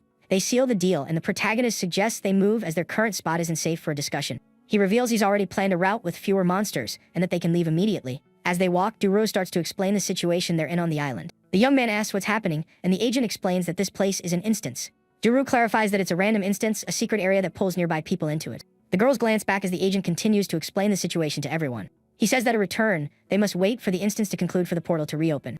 Our hero remembers the ticket he possesses, and the agent confirms that with it, he can return by train. The young man asks how to complete the instance without a mission, and Duro says they have to activate it. The captain deduces the mission's location must be in the center of the human city they saw earlier. The scene then shows the city with its buildings and high walls in the center of the mysterious island. Lu Jining comments that this means they might encounter other players in that city. The protagonist then shows his ticket, and the agent is surprised by the coincidence. He reveals it's for the sacrificial island, instance at the Steri Memory Corridor station. Duro recalls that his last instance was in this very place, and that the world there was dreadful. The young man hopes the ticket matches the location so they can face the challenge together. He muses that low-level instances can harbor high-level dangers, but their missions are simpler. Fan Xiao then asks why they were fighting in the mall in broad daylight for everyone to see. The captain explains the arrest plan failed because the enemy group had a wide variety of items. The young man asks Lu Beiji about the mental toll of her healing, and the girl looks at him thoughtfully. She says it feels like half her energy is gone, and the protagonist offers some advice. He tells her not to use her talent anymore and to stay close, since she's his employee now. 2 hours later, they reach the outskirts of the city at the island's center, where the mission awaits. Our hero observes the ancient walls, finding it odd that the area seems so peaceful and devoid of monsters. Suddenly, a notification screen appears before all the players. The screen informs them that the Sacrificial Island instance has finally begun. The members of the Bureau of Special Affairs also receive the notification with surprise. The instance officially starts, and the island is shown in its entirety from high above. The history of Loki Island is told, a happy, prosperous place known for the delicious high fish. But the beauty was short-lived. Monsters appeared, turning the island into a desolate wasteland. The island's god then emerged, accepting sacrifices to protect the city and restore order. The instance missions are to either survive for 3 days or uncover the truth of Sacrificial Island. The captain confirms it is indeed Sacrificial Island, and our hero claims it was just a coincidence. Lu Xinning finds the survival instance problematic and wonders about the island's god. She speculates it might be a title, like the evil spirit from their previous instance. Du-ro teases the protagonist about his relationship with the girl, but he insists they're just colleagues. The young woman says the main threat seems to be the island's god and its punishment. She concludes the real danger must come from something else, as the punishment only affects rule breakers. The captain agrees and tells everyone to stay vigilant, as the god could even be an ally. The protagonist suggests they split up to find shelter before nightfall to save time. The agent is wary of the plan, but the young man argues it's the most efficient way to gather intel. Du-ro notes it's 1:30 and they should reconvene at 6:30 to share information. Everyone agrees to the plan and prepares to set out and explore the city for shelter. The younger sister timidly asks if the three of them must stay together during the exploration. The older sister explains the rules force them to separate, and that the real danger is at night. With a shy smile, the younger one says she was just wondering who she should spend the night with. She thinks that since he hired her, maybe she has to follow him inseparably, even through the night. The protagonist admits he hadn't thought that far ahead, and just needs her to heal him during the day. He explains that for her safety, it's better they stick together so he can protect her. The older sister teases her sibling, saying she can't tell if she's in love or just incredibly honest. The young man then asks the girl to heal him while he creates some blood weapons just in case. He activates his anemic earrings, and a red energy starts to glow from his right hand. The young woman then uses her healing talent on him as he crafts the blood weapons for the mission. After repeating the process several times, he tells her to stop and rest from the task. The girl says her spiritual power is at its limit, and her sister thanks her for her hard work. The protagonist thinks the blood weapons are excellent, and that skipping sleep won't be an issue. He then asks if she's found a place for them to stay, and she points to a house. They approach the house the girl chose, and the young man knocks on the door to ask for lodging. A little girl opens the door and looks at them with curiosity and a hint of suspicion. The girl's eyes widen upon seeing the strangers at her door, and she reacts unexpectedly. She yells that they aren't welcome and tells them to leave and find somewhere else to stay. The older sister wonders if the younger one's luck has finally failed, since her choices are usually good. Suddenly, a man appears and scolds the little girl for her attitude towards their visitors. He apologizes and invites them inside, saying they must be from out of town. The man explains that other outsiders have treated them poorly, which is why his daughter dislikes them. He says welcoming guests is an order from the spirits and sends his daughter to her room. The little girl obeys her father and goes upstairs with a sad expression on her face. He apologizes for the awkwardness, and the young man says her warmness is understandable. With a smile, our hero assures him that they are good people and easy to get along with. But in his mind, he knows that players are suspicious by nature, and even NPCs can't be trusted. The man says it's no trouble hosting them, as it's an island tradition given by the spirits. They sit at the table, and the host serves them a special island tea with a wonderful aroma. The two girls think he's bold for drinking something of unknown origin right after arriving. The protagonist asks how they can cultivate tea with so many monsters right outside the city. The man explains that to the north lies a plain where they grow tea and other crops to survive. He says the spirits protect them and gave them that land to farm and live on. The younger sister asks if they've ever considered leaving the island with so many monsters nearby. The host replies that with the spirits, they are safe, and the world outside is far too chaotic. Our hero's group listens to the man's explanation attentively, but with a hint of skepticism. Lu Beiji then asks if spirits are real and if the man has ever seen one himself. The man is taken aback by the question, his eyes widening with surprise and a touch of fear. He becomes irritated, insisting the Lord of the Spirits has always existed and protected them. Our hero intervenes, apologizing and saying the girl is young and just asked out of curiosity. The host calms down but warns them respect the spirits to avoid divine punishment. The protagonist introduces himself as Fanner to the host and asks the others to do the same. The two sisters introduce themselves as Jizzy and Doll, and the man finds the outsiders' names peculiar. The host then introduces himself as Lu Wendong and shakes the young man's hand, sealing their hospitality. He reveals he has hosted many outsiders and that a new group of people arrives from time to time. With a serious expression, our hero then asks if many of those outsiders end up departing. Angrily, the man retorts that they brought their own doom by disrespecting the spirit's rules. The young man's group takes in the warning as the host says not even he can save them if they break the rules. Fan Xiao asks what the other rules are, and the man says they are quite simple to follow. He explains they must find shelter, not attack the residents, and visit the shrine to pray for safety. The host warns that if they follow these 4 rules, there will be no trouble, and they should remember them. Lu Xinning notices there's an extra rule compared to the game's official tips and grows suspicious. She thinks either the man is lying, or the extra rule is part of a test within the instance. The protagonist then asks if, among the previous outsiders, there were any with special abilities. The man asks if he means players, and our hero realizes he knows more than he's letting on. The host confirms that some outsiders treat the island as an instance and the god as a boss. With disdain, he calls them a bunch of lunatics for thinking such absurd things. He then looks at the group and asks if they, by any chance, are also that kind of player. A tense silence fills the air as the host awaits the group's response. The young man denies it and concocts a story to mislead the man and gain his trust. He claims they were suddenly transported here and encountered threatening people along the way. The host remarks that calling people with special abilities players is a very strange term. Our hero then asks if they are native to the island, and the man questions his reason for asking. The young man says he was just wondering if they had also been transported here and decided to settle. The host denies it, telling him not to worry and to just follow the rules to return in 3 days. The young man persists, saying he's heard the island is home to many different kinds of monsters. The man denies this, claiming they're just rumors spread by those who disrespect the island's spirit. Our hero glances around the house, finding it odd there are so many rooms for just a father and daughter. He senses the host doesn't want to answer any more questions and decides to change tactics. The older sister then asks about the island's sacrificial activities and if she can participate. The man becomes agitated, asking where she got such a crazy idea about sacrificial activities. He yells that the spirit helps them without asking for anything in return and that there are no sacrifices. The girl provokes him, pointing out that he himself mentioned daily worship and asking if he's not contradicting himself. The man flies into a rage, accusing her of insulting the spirit and threatening to throw them out. The protagonist steps in, saying his sister has some issues and that he should ignore her nonsense. The girl gets annoyed but holds her tongue, thinking she needs to endure it to get information. The host warns that speaking ill of the spirit has consequences and that he needs to control her. The young man changes the subject, asking if there are enough rooms for all of them in the house. He confirms there are rooms to spare and invites them to go up and pick one out. They head upstairs and the man says there are 5 guest rooms on the 2nd floor.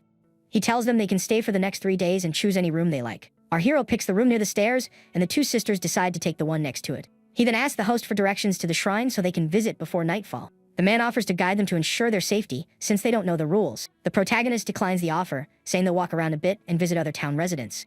The host watches them leave with a serious and distrustful expression on his face. They exit the house and begin walking through the town as the sun sets at dusk. The older sister finds the host suspicious and suggests they visit other houses for comparison. The young man says they will likely all be similar, and in the end, they'll have to return there. He states that everything hinges on the younger one's luck, so her choice of house should be the most reliable. The older sister questions the basis of her sibling's judgment, and she replies it was pure intuition. She then asks if he wasn't afraid to drink the tea the man offered them earlier. He answers with a smile that there was nothing wrong with the tea, it was just an ordinary brew. The girl is skeptical and asks if he has a poison detection tool to be so certain. She scolds him for his recklessness, but he says it's fine because her sister is with him. He explains that with the younger sister as a teammate, it doesn't matter if his actions are risky. The older one still finds it reckless, but he clarifies that the host wouldn't try to drug them right away. The young woman says his recklessness doesn't matter, and the younger one offers to look after him. The protagonist decides to trust the girl's luck, and they head back to the host's house for the night. She asks if he's not good at reading micro-expressions, and if the host was lying to them. He replies that the man is suspicious but could be a skilled actor, so they need to remain vigilant. The younger sister points out it's already 3 in the afternoon, with only 3 hours left until their meeting. The young man stretches and says it's getting late, and they need to decide on a route soon. He suggests using the remaining time to visit other residents and gather more information about the island. They then set off to visit other houses and investigate the divine shrine in the center of town. They visit 6 houses and encounter similar situations, with all the residents being hospitable. But whenever the topic of the island's god came up, the residents became serious, even aggressive. They all denied the existence of any rituals, treating the subject as a taboo that couldn't be mentioned. The sun sets on the horizon, and the protagonist realizes the townspeople are hiding something. The younger one speculates the ritual activities are key to the island's truth, making them hard to investigate.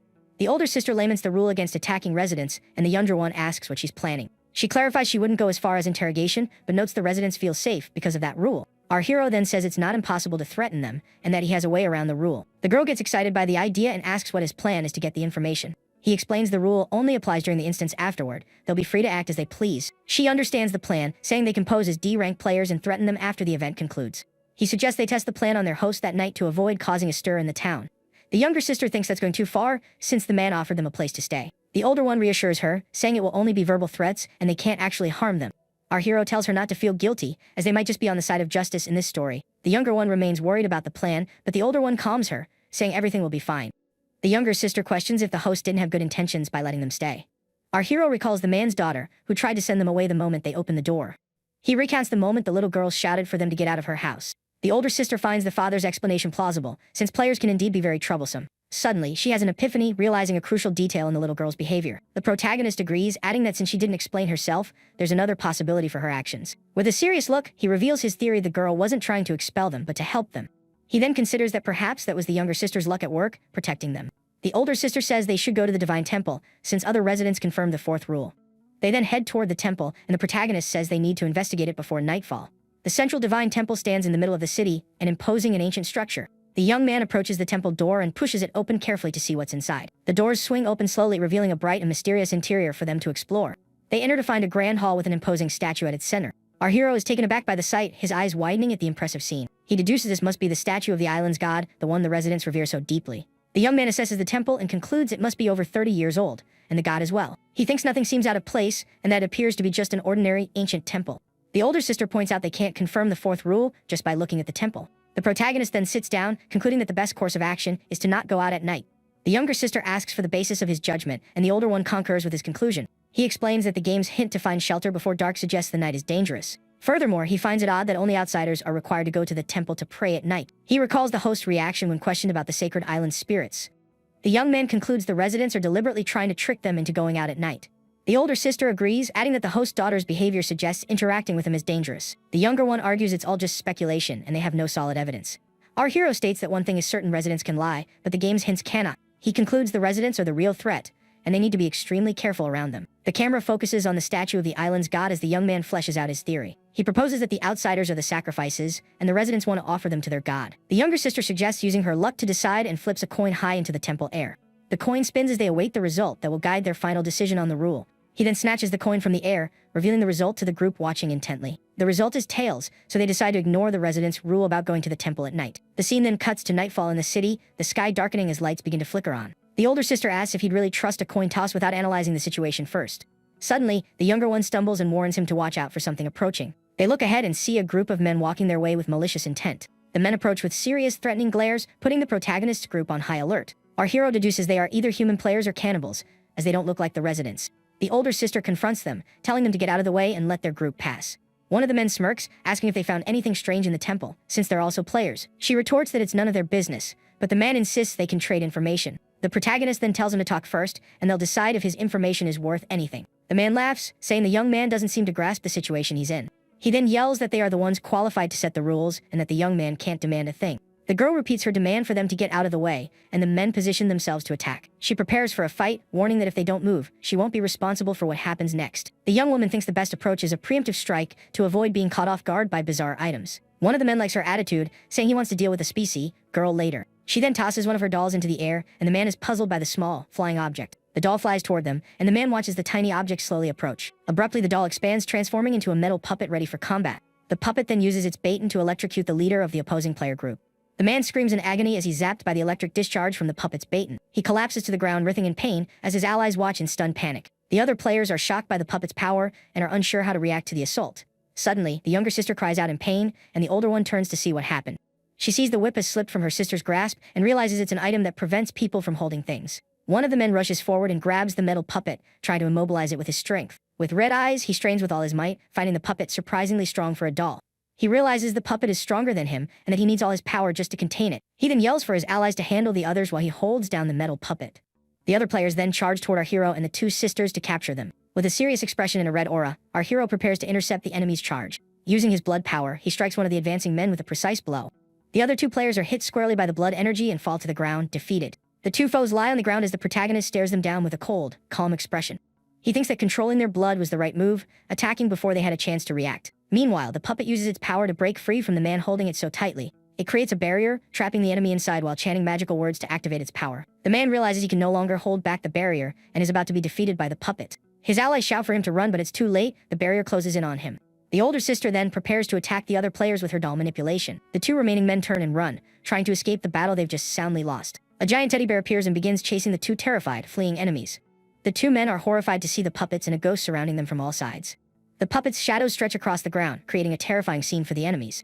One of the men falls to the ground, defeated, while the other continues to run desperately for his life. The man celebrates his speed, but suddenly feels something strange in his body. A purple aura envelopes him, and he realizes he's been hit by a powerful and lethal poison. The younger sister appears with her staff, revealing her poison master item with a smile. Desperate, the man tries to grab an antidote, but his item screen blurs and fails. The girl then uses her whip, ensnaring him with a passionate bond to immobilize him.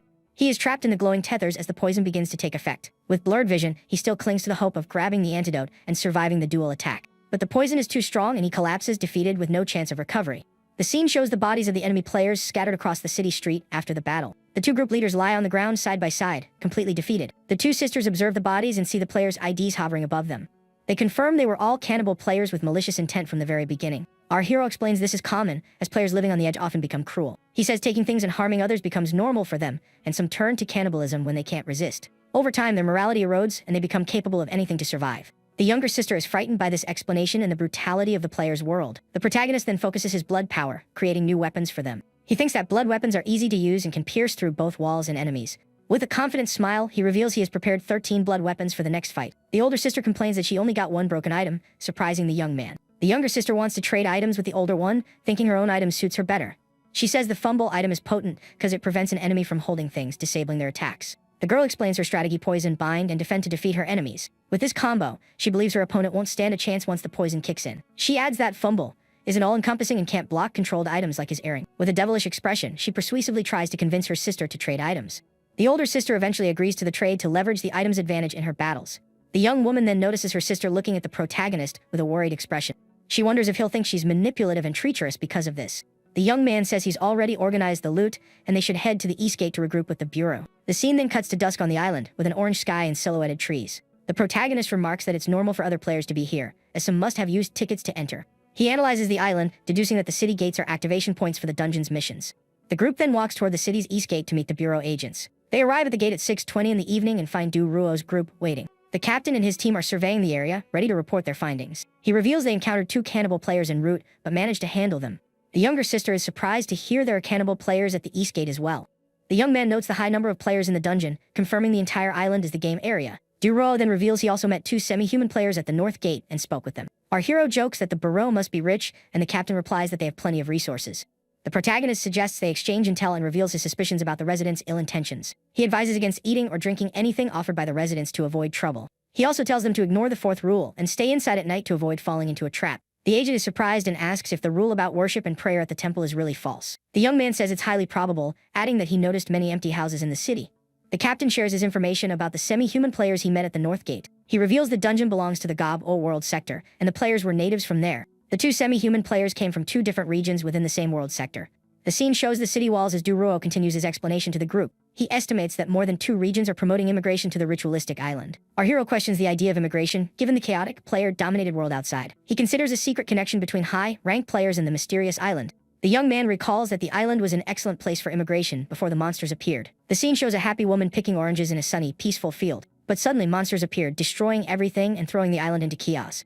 The island's god then emerged and restored everything to normal, including the immigration policy. He notes the outside world is chaotic and no one wants to leave, which aligns with Du Ruo's account. He remembers the farms to the north and the host's explanation of life on the island. The protagonist concludes the host lied about the island's safety, and the empty houses are the proof. The older sister finds it strange there are so many vacant houses despite waves of immigration. The captain agrees, saying that with so many immigrants, the vacant houses should be filled easily. The girl suggests something happened on the island that eliminated many people without their knowledge. The agent asks what the protagonist is thinking about the island's mysterious situation. With his eyes closed, he suggests they try a different approach and reason backward from the result. He concludes the residents are continuously perishing, and immigration is meant to fill the vacancies. The older sister believes there's a conspiracy behind the immigration and the constant deaths. She says the appearance of monsters and a god is too coincidental and that the island is a trap. Du Ruo disagrees, thinking it's more of a transaction than a trap or conspiracy. He explains that high-ranked players must have sanctioned the immigration to the ritual island. The captain theorizes they have a deal with the island's god, sending immigrants in exchange for wishes. The younger one asks if the god is powerful enough to grant the wishes of high-ranked players. The agent estimates the player polling function has a random, uncontrolled limit. Our hero agrees, saying his confidence stems from his experience as a D-rank player. Du Ruo reveals that after becoming D-rank, he could no longer enter E-rank dungeons. The young man concludes that high-ranked players have no need for the island's god. The scene shows high-ranked players displaying their advanced skills and powers in the game. He deduces the transaction isn't for them, but for the safety of their descendants. The captain agrees, saying in exchange for protection, they provide the population the god requires. The older sister finds the theory highly plausible, noting that bribing a dungeon boss is a good deal. He suspects the island's god has the strength of a high-ranked player to make such an agreement. The protagonist then makes an even bolder assumption about the true identity of the island's god. With a serious look, he reveals his theory the god is a cannibal player who consumed the immigrants. The captain and the 2 sisters are horrified by the terrible possibility the young man has raised. He says there are no rules preventing players from becoming dungeon bosses, and it all makes sense. The scene depicts the island's god as a reaper holding a blood-stained knife. Our hero stares into the darkness, pondering the ritual island and the fate of the missing immigrants. He imagines the island as an entertainment ground for the 2nd generation of cannibal players. The 2 sisters are silent, shocked and disgusted by the young man's grim theory. The group stands in silence for a moment, processing the dark information they've just heard. The protagonist asks why they're staring at him, and they all avert their gazes, embarrassed. He thinks about the ritual island and how it could have become a party venue for cannibals. They stand on the city street as night falls and lights slowly begin to illuminate the area. The captain says the girl's intuition is always right and that the theory, while cruel, is probable. The older sister concludes that anyone who breaks the rules is captured and consumed by the island's god. The bureau agent reveals he tried to submit that answer but was unsuccessful with the theory. Our hero still doesn't know where the players are hiding or what other dangers await. The captain says they have multiple chances for trial and error and shouldn't hold back on submitting answers. He then takes out a potion, saying they should focus on surviving the first night. The protagonist warns them not to eat anything the residents offer, especially at night. The two sisters confirm they brought their own food to avoid eating the host's. The captain says they should separate for now and will meet up again later. They part ways, and the agent expresses his hope that everyone will be fine when they meet the next day. At 8 in the evening, they return to the host's house to spend the first night of the instance. The man is in the kitchen preparing dinner for his guests, the fire warming the stove. The younger one wonders if he will drug them, and the protagonist says they simply won't eat. The group sits at the table, waiting for dinner, and the young woman stays alert for any suspicious moves. The host then arrives with chicken soup, serving the group with a cheerful and hospitable smile. He mentions there are other side dishes and returns to the kitchen to fetch the rest of the food. They sit in silence at the table, eyeing the food, but none of them dare to touch their plates. The man returns and asks why they aren't eating, his eyes widening in surprise. The older sister thinks they are there to threaten him and shouldn't indulge him. The young man says they are wealthy and unaccustomed to home-cooked meals and brought their own. He then begins to eat his own food to avoid suspicion and maintain their cover. The host sighs, remarking that outsiders are always suspicious and this isn't the first time. Our hero asks if his daughter won't be eating, and the man says she doesn't like outsiders. The young man asks if he can see her, but the host refuses, saying she's shy and would be frightened. The protagonist notes his detoxification item hasn't activated, meaning the food is normal. The scene cuts to 9:30 at night, with the host washing the dinner dishes. He washes the dishes as time ticks by, and the hour for the temple ritual approaches. The host finishes the dishes and turns to the group sitting at the table. He asks if they aren't going to the temple to pray, warning that if they delay any longer, they won't make it. The protagonist says he has already prayed in his heart, and the older sister agrees. The man gets angry, saying they are gambling with their lives and that something bad will happen. He stands up from the table and faces the host with a defiant and confident expression. The young man asks why they don't go together, since he also needs to pray for blessings. He taunts him, saying, "Unless you don't dare to go to the temple with us." The man is left speechless, a look of fear and surprise on his pale face. He becomes angry, stating that only outsiders need to pray and that he doesn't appreciate the reminder. Enraged, the host yells for them to get out of his house and shoves the protagonist outside. Our hero thinks the man is nervous, but that he can't be pushed around given his evolution rate. With a smirk, he says the land is a public resource, and he should pay for the air he breathes. The host is furious at the young man's audacity, calling him shameless and an opportunist. The young man accuses him of being a tyrant, asking if he's trying to send them to their doom. The man becomes enraged by the accusation, shouting that what he's saying is complete nonsense. He wonders if the three of them are players and concludes that outsiders are indeed full of lies. The host tells him to stay if they wish, but they will perish if they disrespect the gods. The older sister then glares at him, asking what he means by those cryptic words. She says she wants to know about the sacrifice activities and what offerings are made to the god. The scene cuts to 9:30 at night, with the host washing the dinner dishes. The host and the protagonist group face off in the kitchen in a tense standoff. The man dares them to touch him, knowing they can't violate the rule against attacking residents. With a smirk, the older sister says they wouldn't dare touch him, but he shouldn't get ahead of himself. She threatens him, saying her brother is a D-rank player and he won't leave this dungeon alive. The host is terrified by the threat and the thought of being tormented by a D-rank player. With wide eyes, he calls them 3 lunatics for making such terrible threats. He denies knowing what they're talking about and runs to the door to escape the situation. The man curses them, saying they'll meet their end sooner or later for being non-believers. He then flees and locks himself in his room, leaving the group alone in the kitchen. The older sister realizes he didn't fall for the bluff and that he's afraid to go out at night. She then suggests they go ask the man's daughter what's really happening in the house. Our hero says it's pointless, as the dungeon has been active before, and the residents likely have tricks. The girl agrees, while the younger one is confused by the sudden turn of events. The protagonist tells them not to go to the second-floor rooms, as it could be a trap. He says he saw the man's daughter in her room and that she was already on guard against them. With a grin, he suggests they take it a step further and break into the host's room. The man is behind his room's door, terrified by the presence of the players in his home. He hears approaching footsteps and shrinks in fear, expecting the worst at any moment. Suddenly, a powerful punch shatters the bedroom door, and the man is startled by the force. A hole appears in the door and the host is frozen with fear, unsure of what to do. The protagonist peeks through the hole in the door and says with a smile, "We're here to keep watch." The host screams for them to get out, but the group enters the room to confront him directly. The young man feigns deafness, and the younger sister giggles at the situation, further irritating the man. He calls them shameless and hurls a teacup at the group in anger. The protagonist dodges the cup as the man yells for them to get out of his house immediately. The older sister uses her defense item, creating a barrier to protect them from the attacks. The host glares at them with hatred, shouting that they forced his hand. He then lights an incense stick with a determined look, preparing to use its power. The young man's detoxification item activates, and he realizes the incense is poisonous and must warn the others. Suddenly, the man's daughter appears, yelling at her father not to do this to their visitors. She tries to stop him, but he shoves her aside, telling her to get out of the way if she wants to live. The older sister tells the protagonist to put the item away, and he agrees with her suggestion. He knows he needs to protect the little girl, but taking the incense could be seen as an attack. The protagonist then calmly approaches the girl and positions himself in front of her. He flicks one of his blood daggers at the host's hand, who drops the incense in shock. The dagger flies back to his hand, and the man is stunned by the young man's ability. The host is furious at what just transpired and glares at the young man with pure hatred. With a swift motion, he stores the incense in his reserve space, so the man can't retrieve it. The host screams for him to return the incense, and the young man challenges him to search him if he wants. The man frisks him but finds nothing, growing desperate at the loss of his valuable item. The man shouts in desperation, asking why they are resisting the will of the island's god. With a look of pure hatred, he screams for the three of them to just perish already without complaining. The man's daughter then grabs his arm in fear, calling him father, in an attempt to calm him. But he continues to curse the island's god, and the girl begs him to stop blaspheming. In a fit of rage, the host forcefully shoves her, thoughtlessly calling her a useless thing. The older sister watches the scene, shocked and enraged by his actions. The younger one then comforts the little girl and asks the father what he thinks he's doing. He accuses her of being a hypocrite, saying if she truly cared, she would have perished obediently. The man dares him to attack, knowing the instance's rules forbid them from doing so. Our hero then calmly states they don't need bait, as they have no intention of breaking the rules. The host loses control and starts wrecking his room, cursing everyone present. The protagonist then asks if he isn't afraid of being punished for cursing a deity. The man reveals his true werewolf form, saying the god is a monster he would gladly take down. Fang Xiao and the older sister are stunned to discover the host is a monster. The young man then tells the girls to leave the room so he can speak with the man alone. After they exit, the host continues to mutter and curse the god of the island. With a smile, our hero agrees with him, saying that this whole situation is indeed a mess. He tells the man to stop acting tough, because he has already figured out their entire situation. The host sits on the floor, defeated, and asks what the young man means by that. Fan Xiao smiles, saying his guess was right, and that he understands the struggles of being a father. The host asks how he figured it all out, looking at him with a tense expression. The young man explains that he revered the god but cursed it when his plan with them failed. He continues, saying that if the sacrifice failed, one of the two of them would be eliminated by the island's god. So, after the plan went awry, he started cursing the god to draw its attention. The young man concludes he wanted the god to eliminate him so his daughter could be spared. The man confirms the theory, saying that if the ritual isn't completed, one of them will perish. Fan Xiao then pressures him to reveal everything, since he's doomed either way. But he says he's just kidding, and that it's not yet time to despair over the situation. The protagonist reveals that D-rank players can choose to leave a dungeon whenever they want. The host is surprised and asks if the young man can get him and his daughter, Xiao Yi, out of there. The young man reveals he isn't D-rank but has a friend who can help, provided he cooperates. But he warns that if the god intervenes, his friend might just leave them behind. The man says that's enough, staying here means their demise is just a matter of time.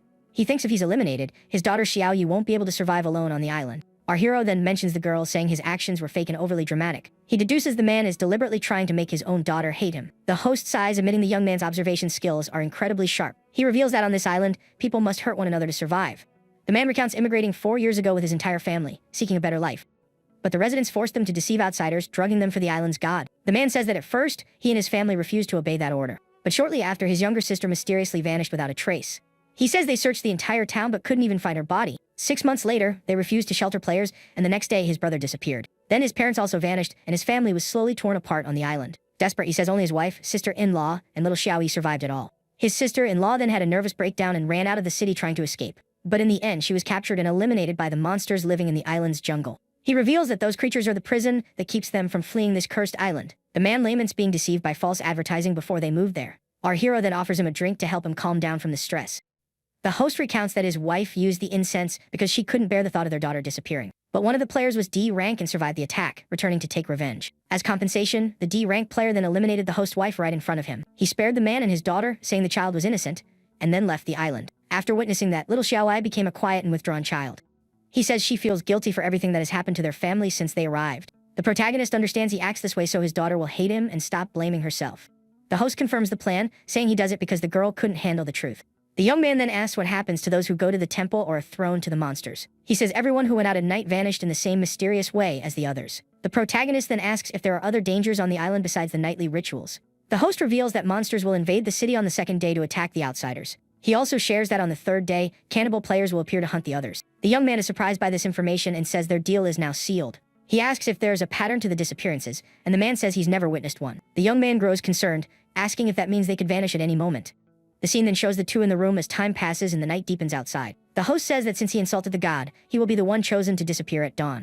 With a smile, he says he's happy because his daughter will survive and asks the young man to protect her. Our hero is shocked by the man's calm acceptance of his own impending demise. He asks if residents can leave with players, but the host says it doesn't work that way.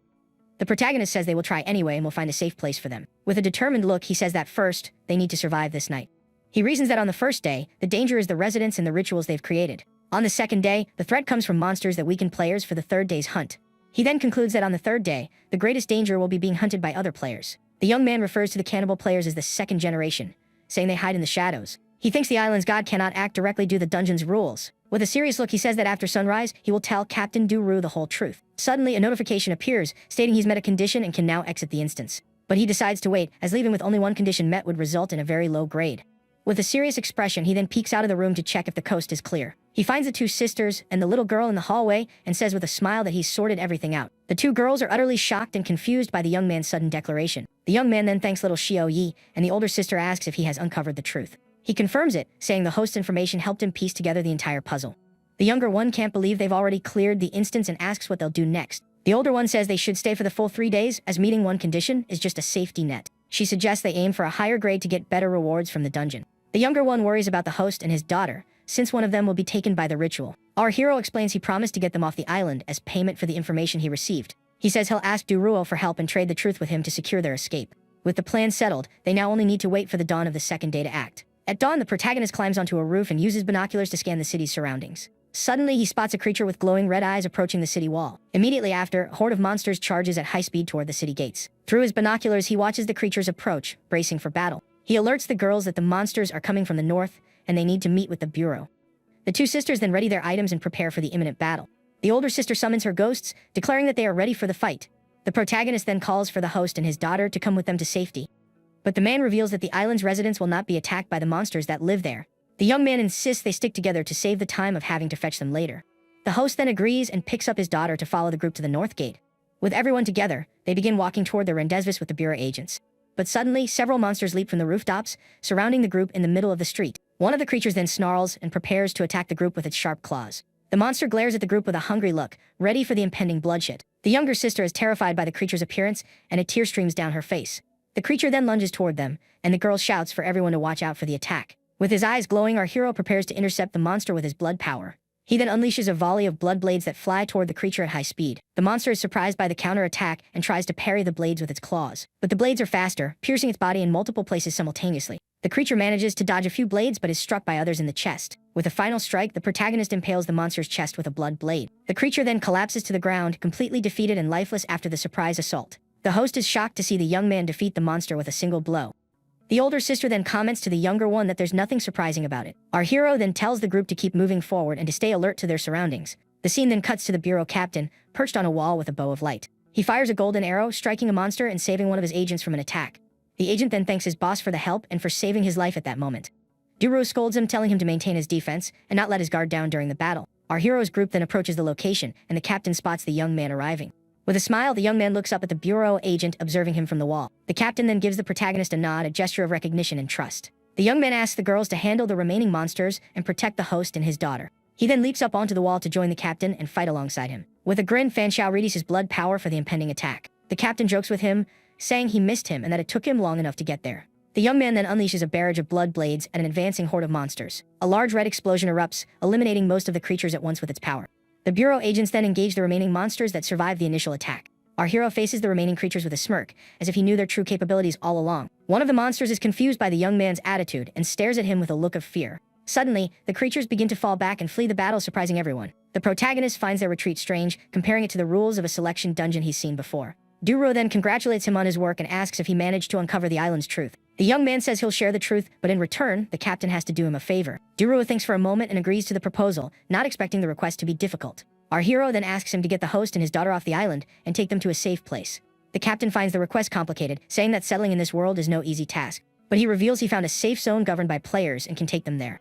The agent warns him that taking the residents might provoke the god's wrath, but the young man says he'll handle it. He cautions that his method is untested, and if it all goes wrong, the captain should just escape. With the conditions set, the bureau agent agrees to the protagonist's plan. Duruo then gathers all his men to relay the information about the truth. All the agents then receive a notification that the answer they submitted is correct. One of the agents celebrates their success and for completing one of the instance's missions. The captain orders an injured agent to fall back, heal, and report everything to bureau headquarters. He then commands the rest of the group to follow him to find the island's god and the other players. An agent then calls our hero by his fake name and tells him to get down from the wall so they can leave. The agent complains about the odd name but says he doesn't mind, as it's a personal preference. Suddenly, the older sister calls out to him, and the young man jumps down from the wall to see what's wrong. The girl reveals that the host Li Wendong and his daughter Xiao Yi have vanished without a trace. Shocked, our hero asks what happened, and she says they disappeared during the fight with the monsters. With a serious expression, the protagonist concludes that the island's god must have acted and taken them. But the girl finds it odd, since the ritual was supposed to take only one person, not both. The protagonist clarifies that the take one rule was made by the god, not by the dungeon itself. Abruptly, a bureau agent is struck by a violent and completely unexpected punch. He thinks their lives are in the god's hands and needs to calm down to understand the disappearance. With a focused gaze, he tells the group not to panic, as there is still a glimmer of hope. An agent says they must be alright and could be rescued if they find the hideout. The agent asks if they entered the house, and the young woman denies it, saying they were always close by. He then concludes the common factor in the disappearances is that everyone was outside. The young man wonders what makes the houses safe and what's different about them compared to the outdoors. He says the problem must be with the ground itself. It's the only explanation for the mystery. The older sister is startled by this theory, but he says they need to take a risk to find out. He insists the problem is right beneath their feet and prepares to use his blood power. With his blood weapon in hand, he gets ready to strike the ground and test his new theory. The protagonist attacks the ground, and an agent uses a shield to protect the group from the blast. With his eyes glowing, he realizes that what's beneath them is not ordinary earth as he thought. The ground then shatters, revealing an empty chasm with a mysterious light at the bottom. Without a second thought, the young man dives into the hole to investigate the secret area. He falls, seeing a light at the end of the tunnel, bracing for what he'll find below. Upon landing, he comes across two mysterious figures toasting with glasses of red wine. He sees people talking and laughing, wondering if they are the second-generation players. Across the hall, he spots the host and his daughter, unconscious and lying on the floor. Our hero believes the two must be alive and that he needs to rescue them immediately. Suddenly, he sees one of the second-generation players harassing a girl. With a look of rage, he realizes the island's god has yet to appear and stop them. He then kicks a soda can across the floor to grab the attention of the players in the bar. The two men stare at him, surprised and annoyed by the young man's sudden interruption. The young man knows he can't alert the island's god and must proceed with extreme caution. The two players are startled to see him and wonder how he dared to invade their territory. With an analytical gaze, the protagonist concludes they are not the god, but merely its servants. Suddenly, the rest of the group arrives, and the players become even more terrified by the intrusion. The captain and the two sisters are stunned by the scene and the luxurious location they've entered. The two men cry out for help from the island's god, yelling at the group not to come any closer. They run desperately, trying to flee from the group that is slowly advancing toward them. The protagonist and his group then begin to chase the two players through the opulent hall. Abruptly, a massive wave of water erupts from the ground, trapping the two sisters in a blue pillar. A giant fish-like creature emerges from the water, revealing itself to be the island's god. The younger one wonders how the god could look like this and not be a cannibal player as they'd thought. The young man explains that if a player absorbs too many genes, they can eventually transform into a monster. The captain concludes that if they retain their consciousness, they can still be considered players. He then orders his men to ignore the god and save the residents who are trapped there.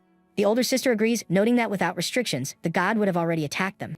The players plead for help from the island's god, but the creature does nothing to save them. Our hero then summons his blood dagger and prepares to eliminate the two players. With a wicked smile, he declares their game is over and moves in for the final attack. With a single strike, he eliminates both second-generation players at once. The bodies of the two men then slump to the floor, lifeless after the swift and lethal attack. On the other side, a player prepares to attack a group of unconscious residents. The man licks the hand of one of the girls, getting ready for the feast to come. A bureau agent then summons his dark bow, preparing to stop the player's attack. He fires a purple energy arrow that strikes a barrier and explodes on impact. The camera focuses on the dark energy arrow as it nears the player's protective barrier. The captain grows frustrated, seeing the player has a D-rank defense item he can't break. The protagonist faces the agent with his blood dagger, saying he'll handle the barrier for him. He then asks what the agent plans to do about the player's defense, which is also coming from above. With a powerful blow, our hero shatters the player's barrier using his blood dagger. The player is astonished by the young man's power and the ease with which he broke his defense. The young man then tells the two sisters to go save the residents while he deals with the players. The two girls then rush toward the residents to protect them from the remaining players. Suddenly, the island's god conjures a giant wave and launches it at the two girls. The protagonist desperately yells at them not to attack the creature under any circumstances. But it's too late. The giant wave crashes down on the two girls, who scramble for cover. He realizes the god can't attack directly but can retaliate if attacked first. Desperate, the captain shouts for his men to save the two girls from the creature's assault. The older sister senses the danger and prepares to use one of her defensive items. An agent reports finding a member of the cannibal player group among the crowd. The captain then orders one of his agents to escort the identified player out of the dungeon. The older sister calls to the younger one, and they begin searching for the host and his daughter. They soon find them under a cloth, still unconscious, and prepare to rescue them. The younger one then readies her healing power to awaken the two from their trance. Our hero then appears, telling them to hurry as they don't have much time. He says his earring allows him to lift heavy weights, and he'll use his power to get everyone out. With his blood power, he creates a large red orb, enveloping all the residents within it. He notes that 1,000 kilograms is a bit heavy, but this method should work to get them out. With the blood orb floating, the young man prepares to lift them out of the hall. Suddenly, the blood orb is struck by an attack and two bureau agents fall from it. The protagonist is shocked by the unexpected assault and the fall of the two bureau agents. He then tells the captain to use his arrows to distract the god while he rescues the people. The captain agrees and begins firing his dark energy arrows toward the god. The arrows strike the cannibal players, who scream in pain from the agent's surprise attack. The creature then turns its attention to the captain, attacking him with waves of blue energy. With a smile, the agent celebrates having finally captured the creature's attention. He thinks he can't hit the tentacles without activating the god's attack mode. The older sister then yells for the younger one to use her poison to stop the players. The girl summons her staff and unleashes her Poison Master item with all her might. A purple smoke then engulfs the players trapped in the creature's tentacles. One of the players begins to feel the poison's effects and panics from the intense pain. He screams in agony as the poison spreads through his body, leaving him too weak to fight. The camera focuses on the older sister's feet as the player desperately cries for help. Suddenly, one of the players breaks free and points a weapon at the two girls. The older sister then activates her item, and the player's weapon is flung from his hand. With glowing eyes, the player tries to use his weapon but is thwarted by the girl's power. The weapon then slips from his grasp, leaving him surprised and confused. Shocked, the player doesn't understand why his weapon suddenly just fell from his hands. He tries to help his companion, who is perishing from the younger girl's poison, but the poison is too strong and the man begins to dissolve into a dark purple smoke. The player then grabs his friend's weapon from the ground, preparing for a counter-attack. But suddenly an arrow pierces his chest, eliminating him on the spot. The captain then charges toward the player, attacking him with his dark energy arrows. He then turns to the last remaining player, preparing for the final assault. The agent holds his last arrow, facing the enemy with a serious and determined expression. Desperate, the last player clutches one of the tentacles, begging not to be eliminated. The captain then weaves through the tentacles, preparing to strike the player again. Suddenly, the island's god opens its mouth, attempting to swallow the players whole. The creature then launches a wave of water at the players to capture them. He gets frustrated that he can't attack the player protected by the creature's tentacles. Abruptly, our hero uses his blood power to ensnare the captain and the two sisters. He then pulls them out of the reach of the creature's tentacles, saving them from the attack. The young man yells for them to fall back and prepare for a new attack strategy. The captain says they only have enough energy for one thing at a time and they need to choose. The last remaining player hides behind one of the creature's tentacles for protection. The two sisters and the captain ready themselves for a fight, and the young man faces them seriously. The island's god watches the group with its glowing, threatening red eyes. Our hero says he's right, they can only do one thing at a time here. He points out they've already discovered the truth and can simply leave the dungeon at any moment. The creature remains silent, observing the young man and contemplating its next move. The god then sees its attacks, and the protagonist uses his power to lift the group upward. He tells the captain and the two girls to ascend, saying he has a way out of here. The young man stays behind, facing the island's god with a blood aura surrounding him. He says if the creature had fought with its full strength, it wouldn't have been so easy to rescue the people. With a serious look, our hero asks if the god intentionally went easy on them. The creature just stares at him in silence, offering no response to his question. With a smile, he says the creature could have swallowed the people anytime it wished. He reveals he placed all the residents in the houses so the god couldn't reach them. But he knows this is a temporary solution, and he must find a way to defeat it. The young man says that since arriving, he's been observing every detail of this strange place.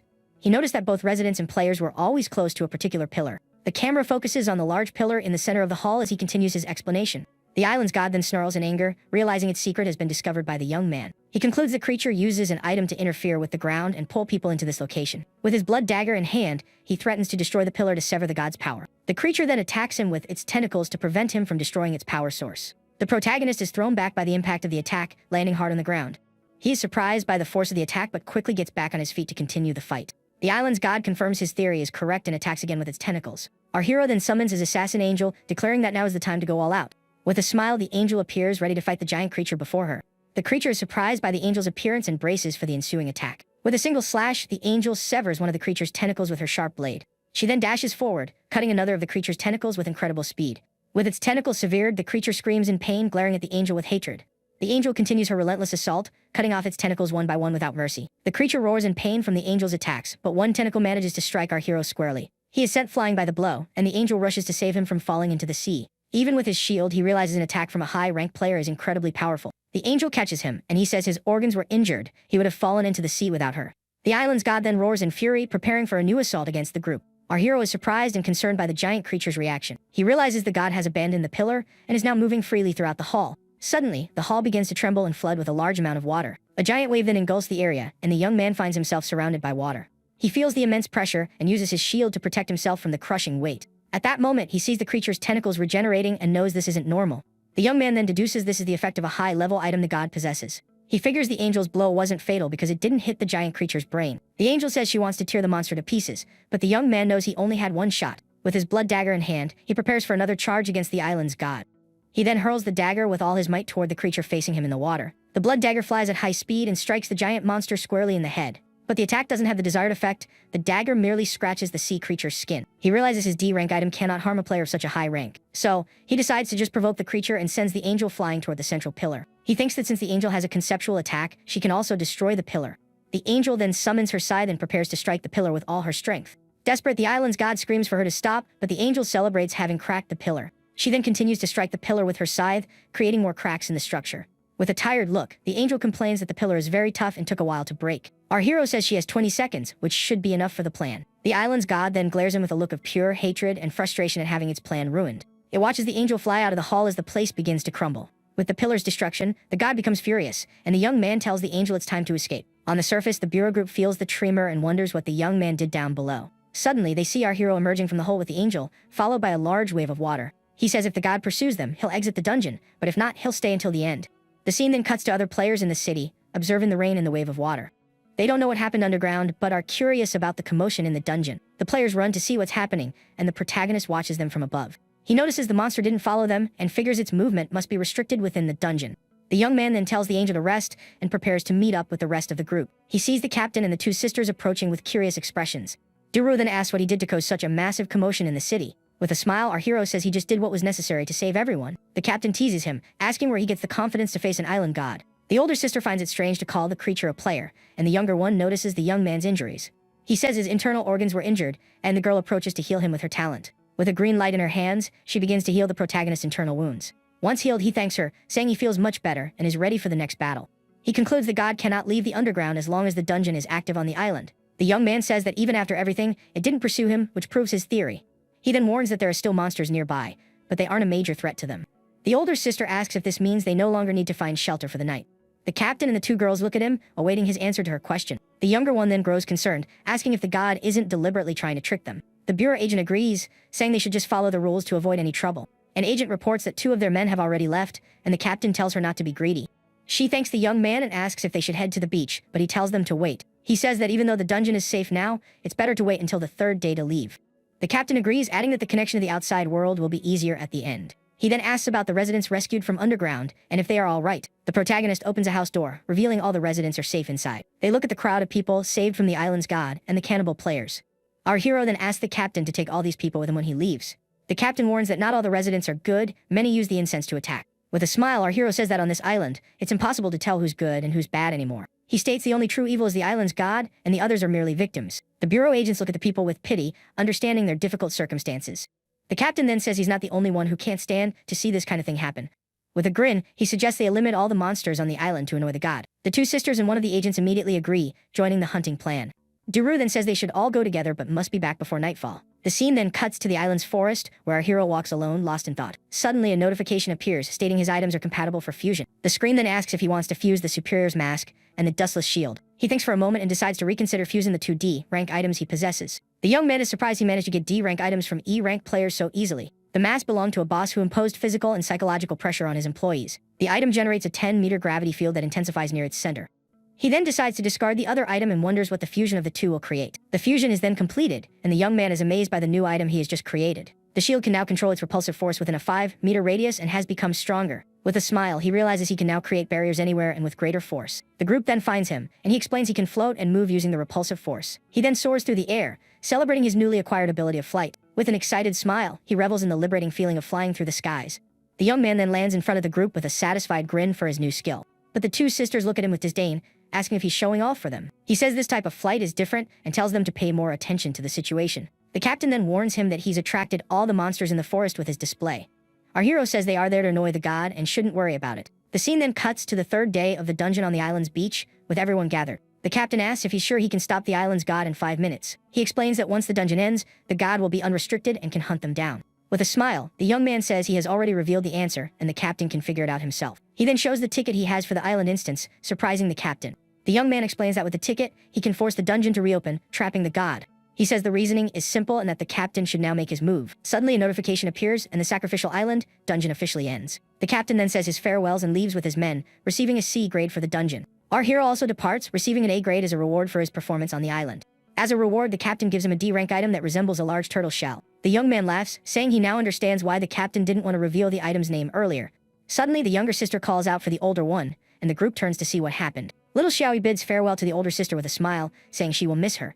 The young woman then waves to the little girl and receives C and B grades for her dungeon performance. The 2 sisters then say goodbye to the protagonist and depart, leaving the young man alone on the island. He now stands alone on the beach, watching the spot where his friends vanished moments ago. Suddenly, the ground begins to tremble, and the young man senses something large approaching. The ground then shatters, and the protagonist finds himself enveloped in a powerful, yellow energy. With a calm expression, he faces the danger and concludes the island's god has finally appeared. He then takes out the instance ticket, preparing to reactivate the dungeon on the island. The ticket glows and the sacrificial island dungeon begins to reopen for him. The captain watches the island calm down and praises the protagonist's skills and courage. The rescued residents celebrate their freedom, and one woman wonders if she's dreaming. With tears in his eyes, the host embraces his daughter, saying they are finally free. Little Xiaoyu repeats the word free with a look of hope and happiness in her eyes. With a smile, the little girl hugs her father, celebrating the new life they will have together.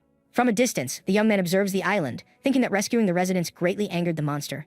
With a smirk, he says the creature can't do anything against him and burns the ticket. But he knows that new immigrants will be drawn to the island, and a new cycle will begin. He then concludes the root of the problem is the island's god and the dungeon itself. The protagonist is then surrounded by a blue energy, bracing himself for what's next. A new notification appears, and the young man finds himself in a new setting with a new mission. He thinks he can't interfere directly but has an idea to defeat the island's god.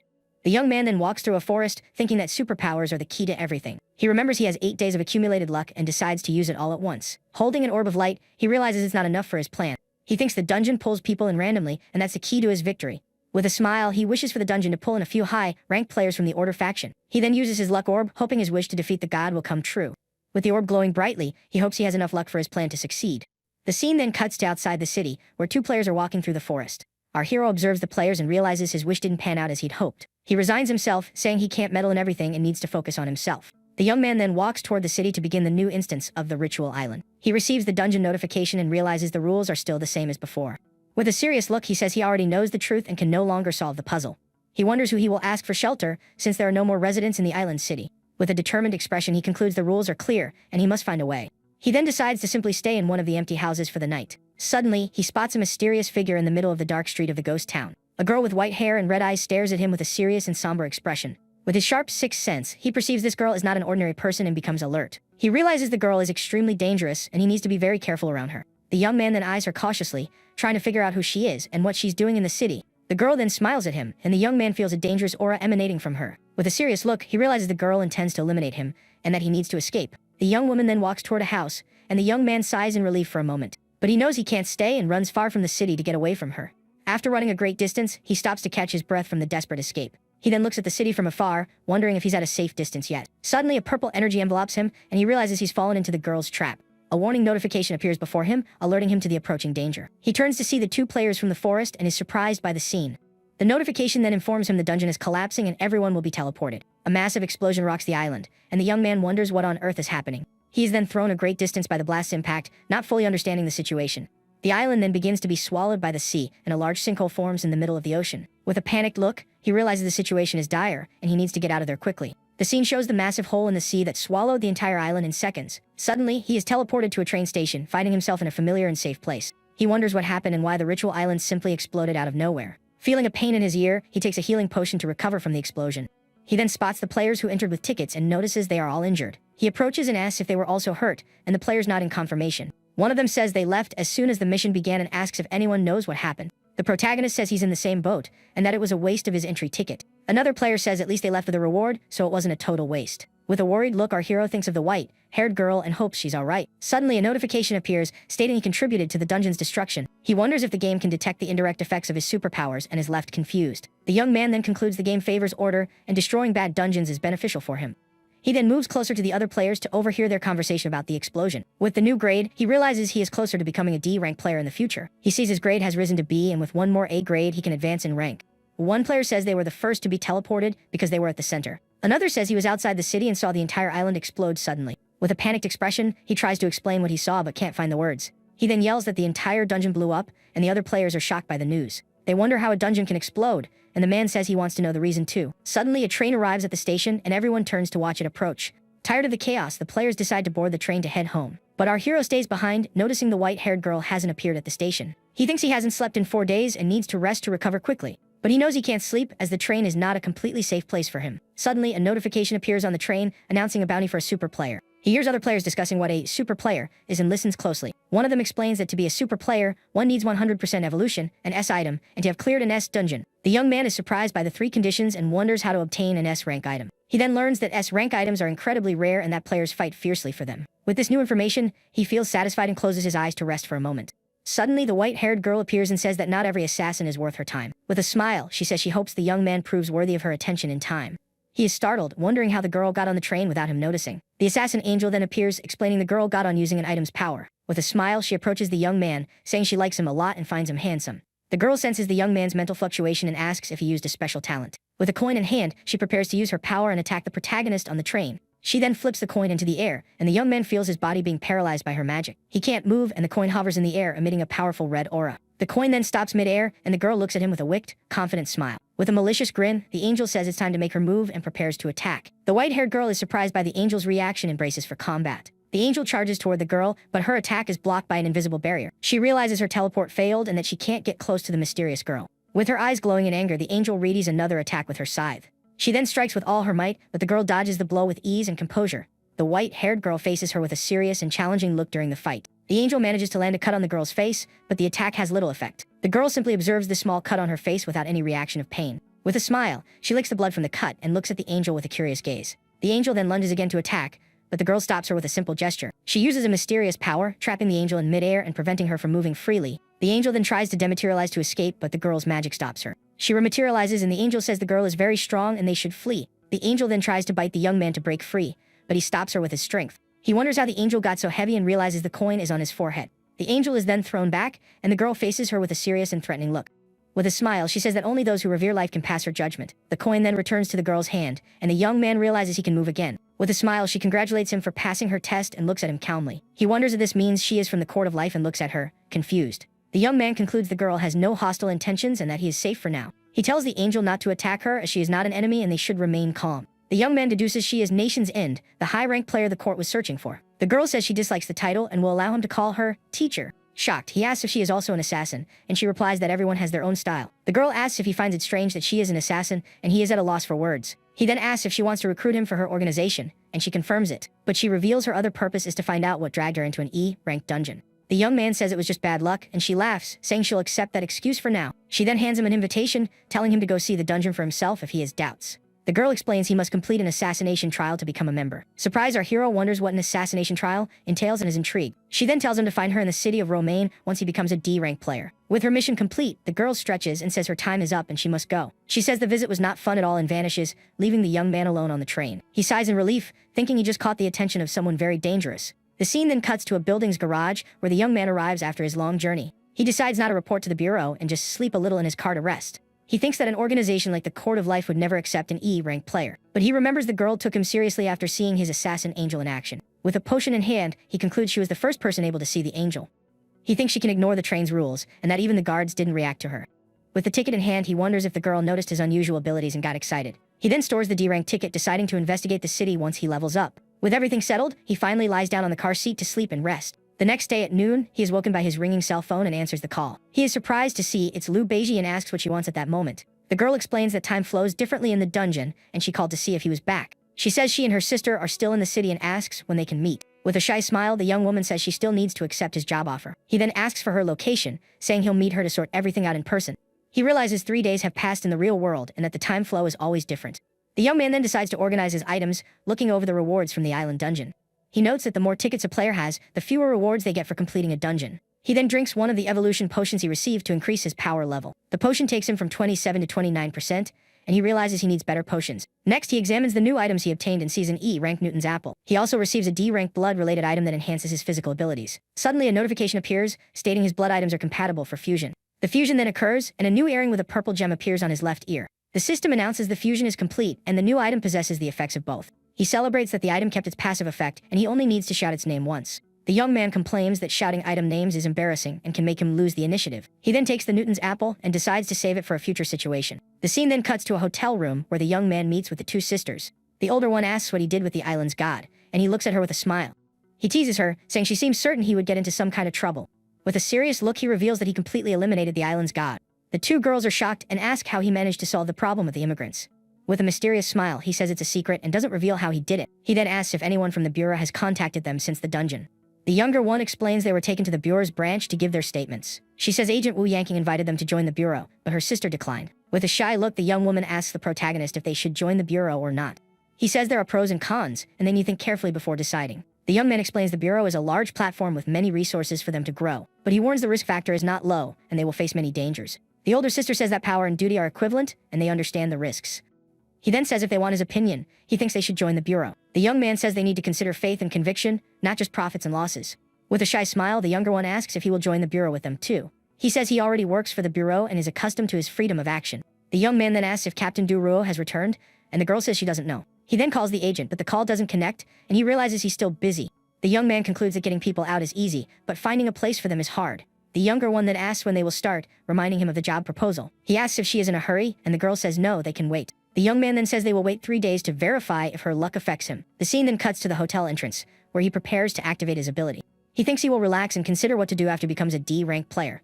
The younger one then gets in the car, saying she sat in front to better assist him. The older sister wonders if her younger sibling has something strange in mind, but she decides to trust her sister and gets in the car, taking a seat in the back. He then suggests they get lunch, and the older one complains she doesn't like eating out. He reminds her their clothes are items and won't get dirty from the restaurant food.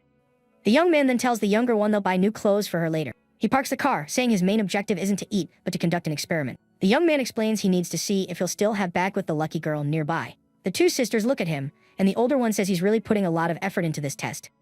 They then enter the restaurant and prepare for the large meal that awaits them. After lunch, they go shopping, and the younger one picks out some new clothes for herself. He notices that so far no accidents have occurred, and the girl's luck is working. With his superpower active, he created the perfect conditions for bad luck, but nothing happened. He knows a single success doesn't prove his theory, and that he needs to test it more. The scene then cuts to the group at an amusement park preparing for a bungee jump. The older sister screams in fear as she leaps from the platform with the younger one beside her. He thinks the girl's luck must have a limit, and he needs to discover its range. The younger one also screams in fear but enjoys the adrenaline rush of the jump. He decides to postpone the limit test until after he becomes a D-rank player. With a smile, he jumps from the platform, enjoying the freefall to relieve stress. The scene then cuts to the protagonist's house, where he is preparing a grand feast for the girls. The older sister praises the food, and the younger one agrees, saying his cooking is incredible. With a smile, the young woman says his future girlfriend will be very lucky to have him.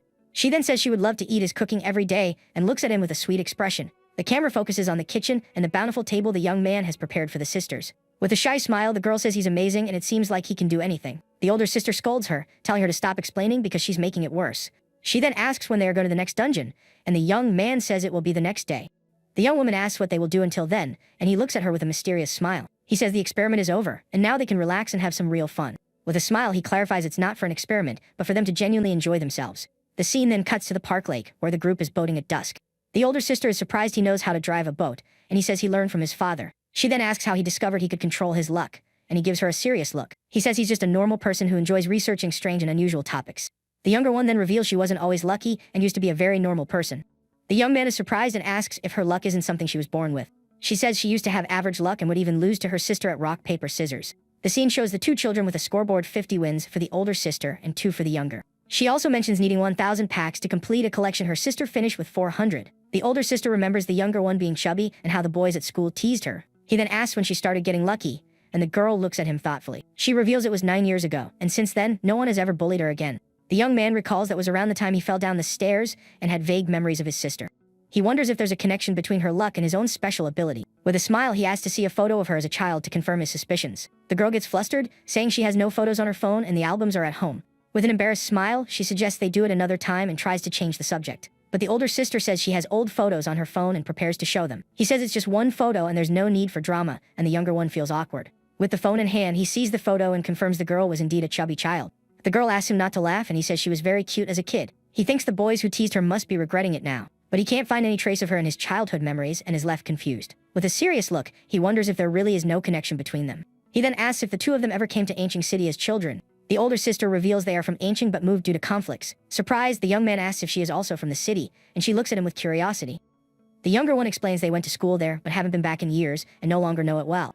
The older sister asks if he's thought of something, and he says it was just curiosity. He thinks it's a huge coincidence that they are both from the same city and have luck-based powers, but he decides to think about it later, as he doesn't have enough information to analyze. The scene then cuts to the Ancient City branch of the Bureau of Special Affairs. A man says he has read the captain's report, but the others still don't know the details. He then asks Duro to explain the situation to all the agents in the room. The captain begins by explaining they were pursuing an organization that creates players. He places the report on the table, saying that's the gist of the situation they faced. Duro recounts that they managed to return safely thanks to our protagonist's help. One of the agents asks if the player he mentioned is truly E-rank and that powerful. Another agent says that even the captain felt outmatched and questions the young man's rank. The director then asks if they are trying to recruit the young man for the Bureau of Special Affairs. The captain says he has already asked, but the young man has no intention of joining the Bureau. The other agents wonder if he doesn't want items or potions, finding the refusal strange. Duro explains the Bureau has many items, but most are E-rank and wouldn't appeal to him. He says the dungeons they completed together were grade, and the young man has D-rank items. The agents are surprised, wondering if he's a natural-born player to have so many good items. The director then says he has an idea to recruit him, which is why he called the meeting. He reveals that random dungeons have appeared 7 times, causing many fatalities. The director says the number of victims will only increase, and they must take action. With a determined look, he says they need to create a safe zone to protect themselves. He explains that to do so, they need a phantasmal material that only exists in another sector. The captain asks what the material is, and the director says he doesn't know the details yet. He reveals the material can isolate the safe zone from dungeons, and that the name is just a nickname. The director says they will have more information soon and will keep them all updated. With a smile, he says that from now on, they can request tickets for Sector 1. The agents celebrate, and the director says their families will have priority in the safe zone. With the meeting adjourned, the agents file out, and the captain approaches the director. He asks if he can use the spots in the safe zone to recruit our protagonist. The director says recruitment isn't about transactions, he needs to have a long-term vision. He tells the captain to investigate the young man's family and offer them spots as a reward for his help. The agent understands the plan, admitting his view is short-sighted and that he needs to think bigger. The scene then cuts to the protagonist's apartment, where he receives a call from the captain. He thanks him for his help and asks how much it costs to get the host and his daughter to the safe zone. The captain says it costs 30,000 coins, and the young man is surprised by the high price. With tears in his eyes, the agent says he put them in a secure zone and the value is fair. He explains the safe zone is built with a material that prevents people from being pulled into dungeons. The young man agrees to pay, saying he will transfer the money later that day. The captain notices the young man's curiosity and prepares to give him more information about the material. He says he doesn't know much, but the material can be obtained in Sector 1 of the game. The young man thinks he'll have to go to Sector 1, and that he can get information from the girl. Suddenly, the captain yells at him not to hang up, saying he has something important to tell him. He then reveals the bureau has decided to give a special reward to our protagonist. The agent says the country is preparing to create a safe zone for all players. He says the reward is substantial and the young man should seize the opportunity. With a smile, our hero thanks him and says he will remember this favor in the future. He then tells the girls this is another reason for them to join the bureau. The older sister says it's too early to discuss as the safe zone hasn't even been built. The younger one says she'll stick with her sister and will only consider joining a faction later. He then tells them to get ready as they're heading to the next dungeon the following morning. Suddenly, his cell phone rings and he wonders if it's the captain having forgotten something. But looking at the screen, he sees it's his mother and answers with a tired sigh. He claims the clients were very difficult, which is why he decided to quit. His mother then starts scolding him, asking why he lied about his job. He tries to explain, but she invites him to stay home since he's unemployed. The young man then invents that he's on a date with his girlfriend to avoid going home. His mother is skeptical, so he says he can send a photo to prove he's telling the truth. The two sisters look at him, confused and unable to understand the phone conversation. His mother then demands the photo, saying she wants to see if the girl is a good match for him. Desperate, he wonders how he went from a simple bluff to such a complicated situation. He then asks one of the girls to pretend to be his girlfriend, so he can take a picture. The younger one is flustered and doesn't know what to say, but the older sister offers to help. With a smile, the young woman stands up, saying she'll do her friend this favor, no problem. The younger one points out her sister dislikes being touched by men, and the older one seems to ponder this. With a smile, the older sister says it's not a problem and that she can do it. The younger one then says her sister's expression is too cold, and that his mother wouldn't approve. The older sister then gives up and the young man is left unsure of what to do. With a smile, the older one asks the younger one to take a picture of the two of them together for him. The girl then snaps the photo, and the young man sends it to his mother to prove he has a girlfriend. He thanks them for their help, and the older sister jokes that he owes them a few meals. With the photo sent, he finally manages to get his mother off his back and ends the call. His mother then replies, saying she doesn't care about age and he should bring her home. With a wicked smile, he says that next time he'll send a picture with the other sister. The older sister wonders what he's plotting and looks at him with a suspicious expression. He then invites the two of them out to eat before heading to the next dungeon. The scene then cuts to the train station, where the group prepares for their new adventure. The younger one complains they are heading to Sector 4 again, saying she dislikes the place. The older sister explains it's a paradise for the strong and a hell for the weak. With a smile, the young man says he can check out the sector if he manages to rank up.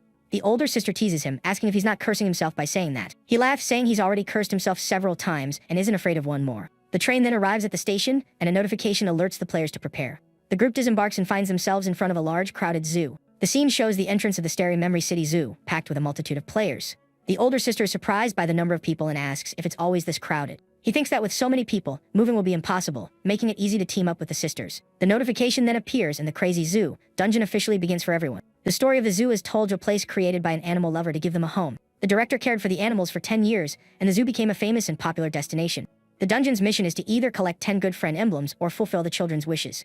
The younger one finds it strange that the dungeon's name doesn't match the city zoo's name. The older sister then asks if they noticed anything odd in the dungeon's description. She points out the rule against going out at night has an exception for those who collect 10 emblems. With a serious look, she concludes the emblems are a prerequisite for the second mission. Our hero agrees, saying the zoo's secrets likely only reveal themselves at night. The group then enters the zoo with other players to begin exploring the grounds.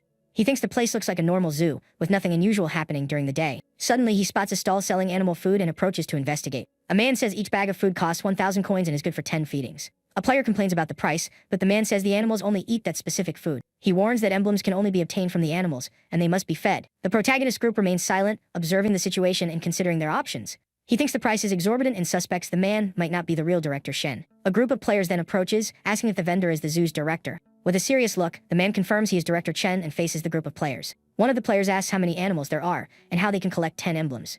The director says each animal gives a maximum of 3 emblems per day, and it's up to their luck. With a dark expression, he suggests they could also just take the emblems from others. The players are shocked by the suggestion, exchanging wary and fearful glances. Our hero then concludes the dungeon doesn't prevent players from fighting one another. With a smile, he realizes it's not against the rules to take emblems from other players.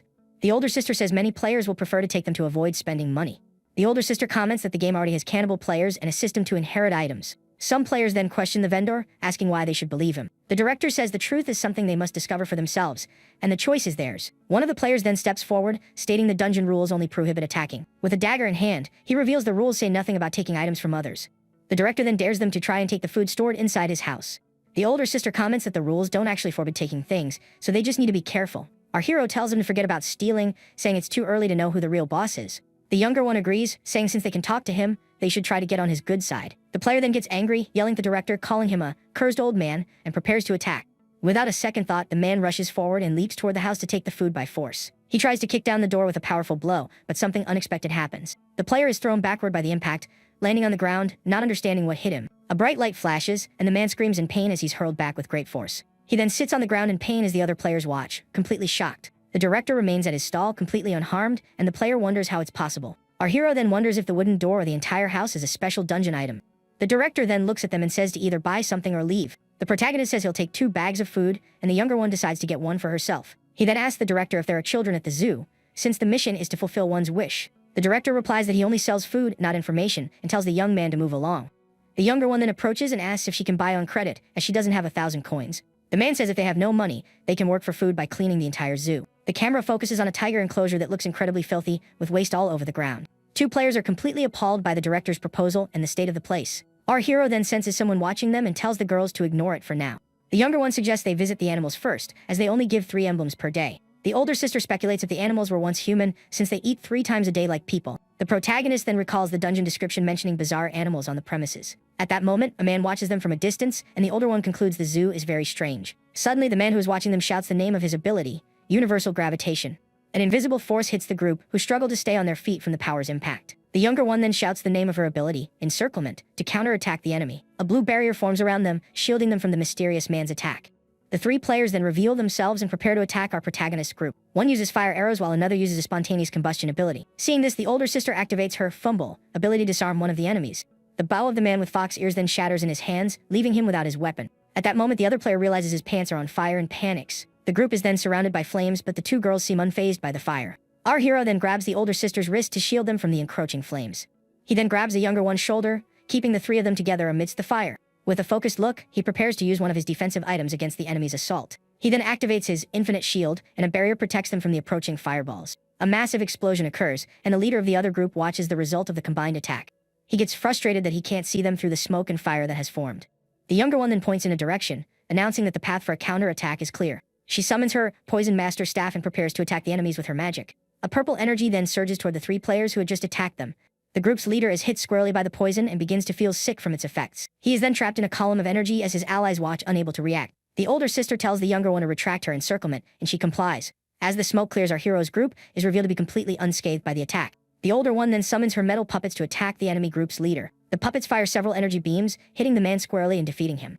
The other 2 players are terrified and decide to flee to avoid being eliminated as well. The girl watches them run and prepares to use her puppets to stop their escape. But our hero stops her, telling her to just memorize their faces and conserve her energy. She then understands his plan, let them collect the emblems, and then take everything from them later. With a smile, he says that taking them is faster, and that just taking the emblems is almost an act of mercy. The younger one agrees with his logic, but the older sister is embarrassed by the young man's plan. They then come across a zoo map that shows the bizarre names of the animals within. The group reads the names, wondering what kind of strange creatures they will encounter in this place. The older sister comments that the protagonist might be right about the animals being failed evolved individuals. The younger one then remembers the director plays with the animals, and insane monsters wouldn't do that. Loose Inning then recalls the sea monster they faced, which wasn't completely insane. Our hero says guessing won't get them anywhere and asks the girl to pick an animal to visit. She then decides to go to the 4 not-alikes enclosure first, and the group follows her. They begin walking through the zoo, which is quite large with mostly flat terrain. After climbing a small hill, they finally reach their destination after about 5 minutes. The group then approaches a large green enclosure, preparing to see the bizarre creature. Inside, they find a strange sleeping animal that looks like a gorilla with rabbit ears. Shocked, the young man confirms this bizarre creature is definitely a failed evolved individual. With a serious look, he tells the girls to stay 5 meters away from him so he can protect them. The older sister then spots a sign on the enclosure and approaches to read it. The sign states that attacks are permitted in the interactive game, but the animals cannot be harmed. The 2 sisters read the sign carefully, trying to understand the rules of this strange dungeon. Interaction within the game's rules is allowed, but they are forbidden from harming the animals. The younger one is confused and asks if they are really supposed to play with that kind of chimpanzee. The protagonist says they probably are and approaches the door to enter and take a look. The creature then wakes up and stretches, appearing very sleepy and calm at first. The group enters the enclosure, and the animal observes them with curiosity and a bit of surprise. With a smile, the creature exclaims that someone has finally come to play with it again. Our hero is shocked to discover the animal can talk, comparing it to a famous movie. The two girls are also surprised, wondering if the creature can truly communicate. The older sister speculates the monster might be a high-ranked player who has maintained their sanity. The creature then sits down, waiting for the group to approach and start the interactive game. With red eyes, the creature asks why they've stopped and if they aren't going to play after all. The older sister then tells it to wait, revealing they brought food as a gift. The creature gets excited at the sight of the food, celebrating that they brought it bacon. The protagonist then offers the food in exchange for the good friend emblem he needs to collect. The monster asks if they will still play, and the young man confirms they love all kinds of games.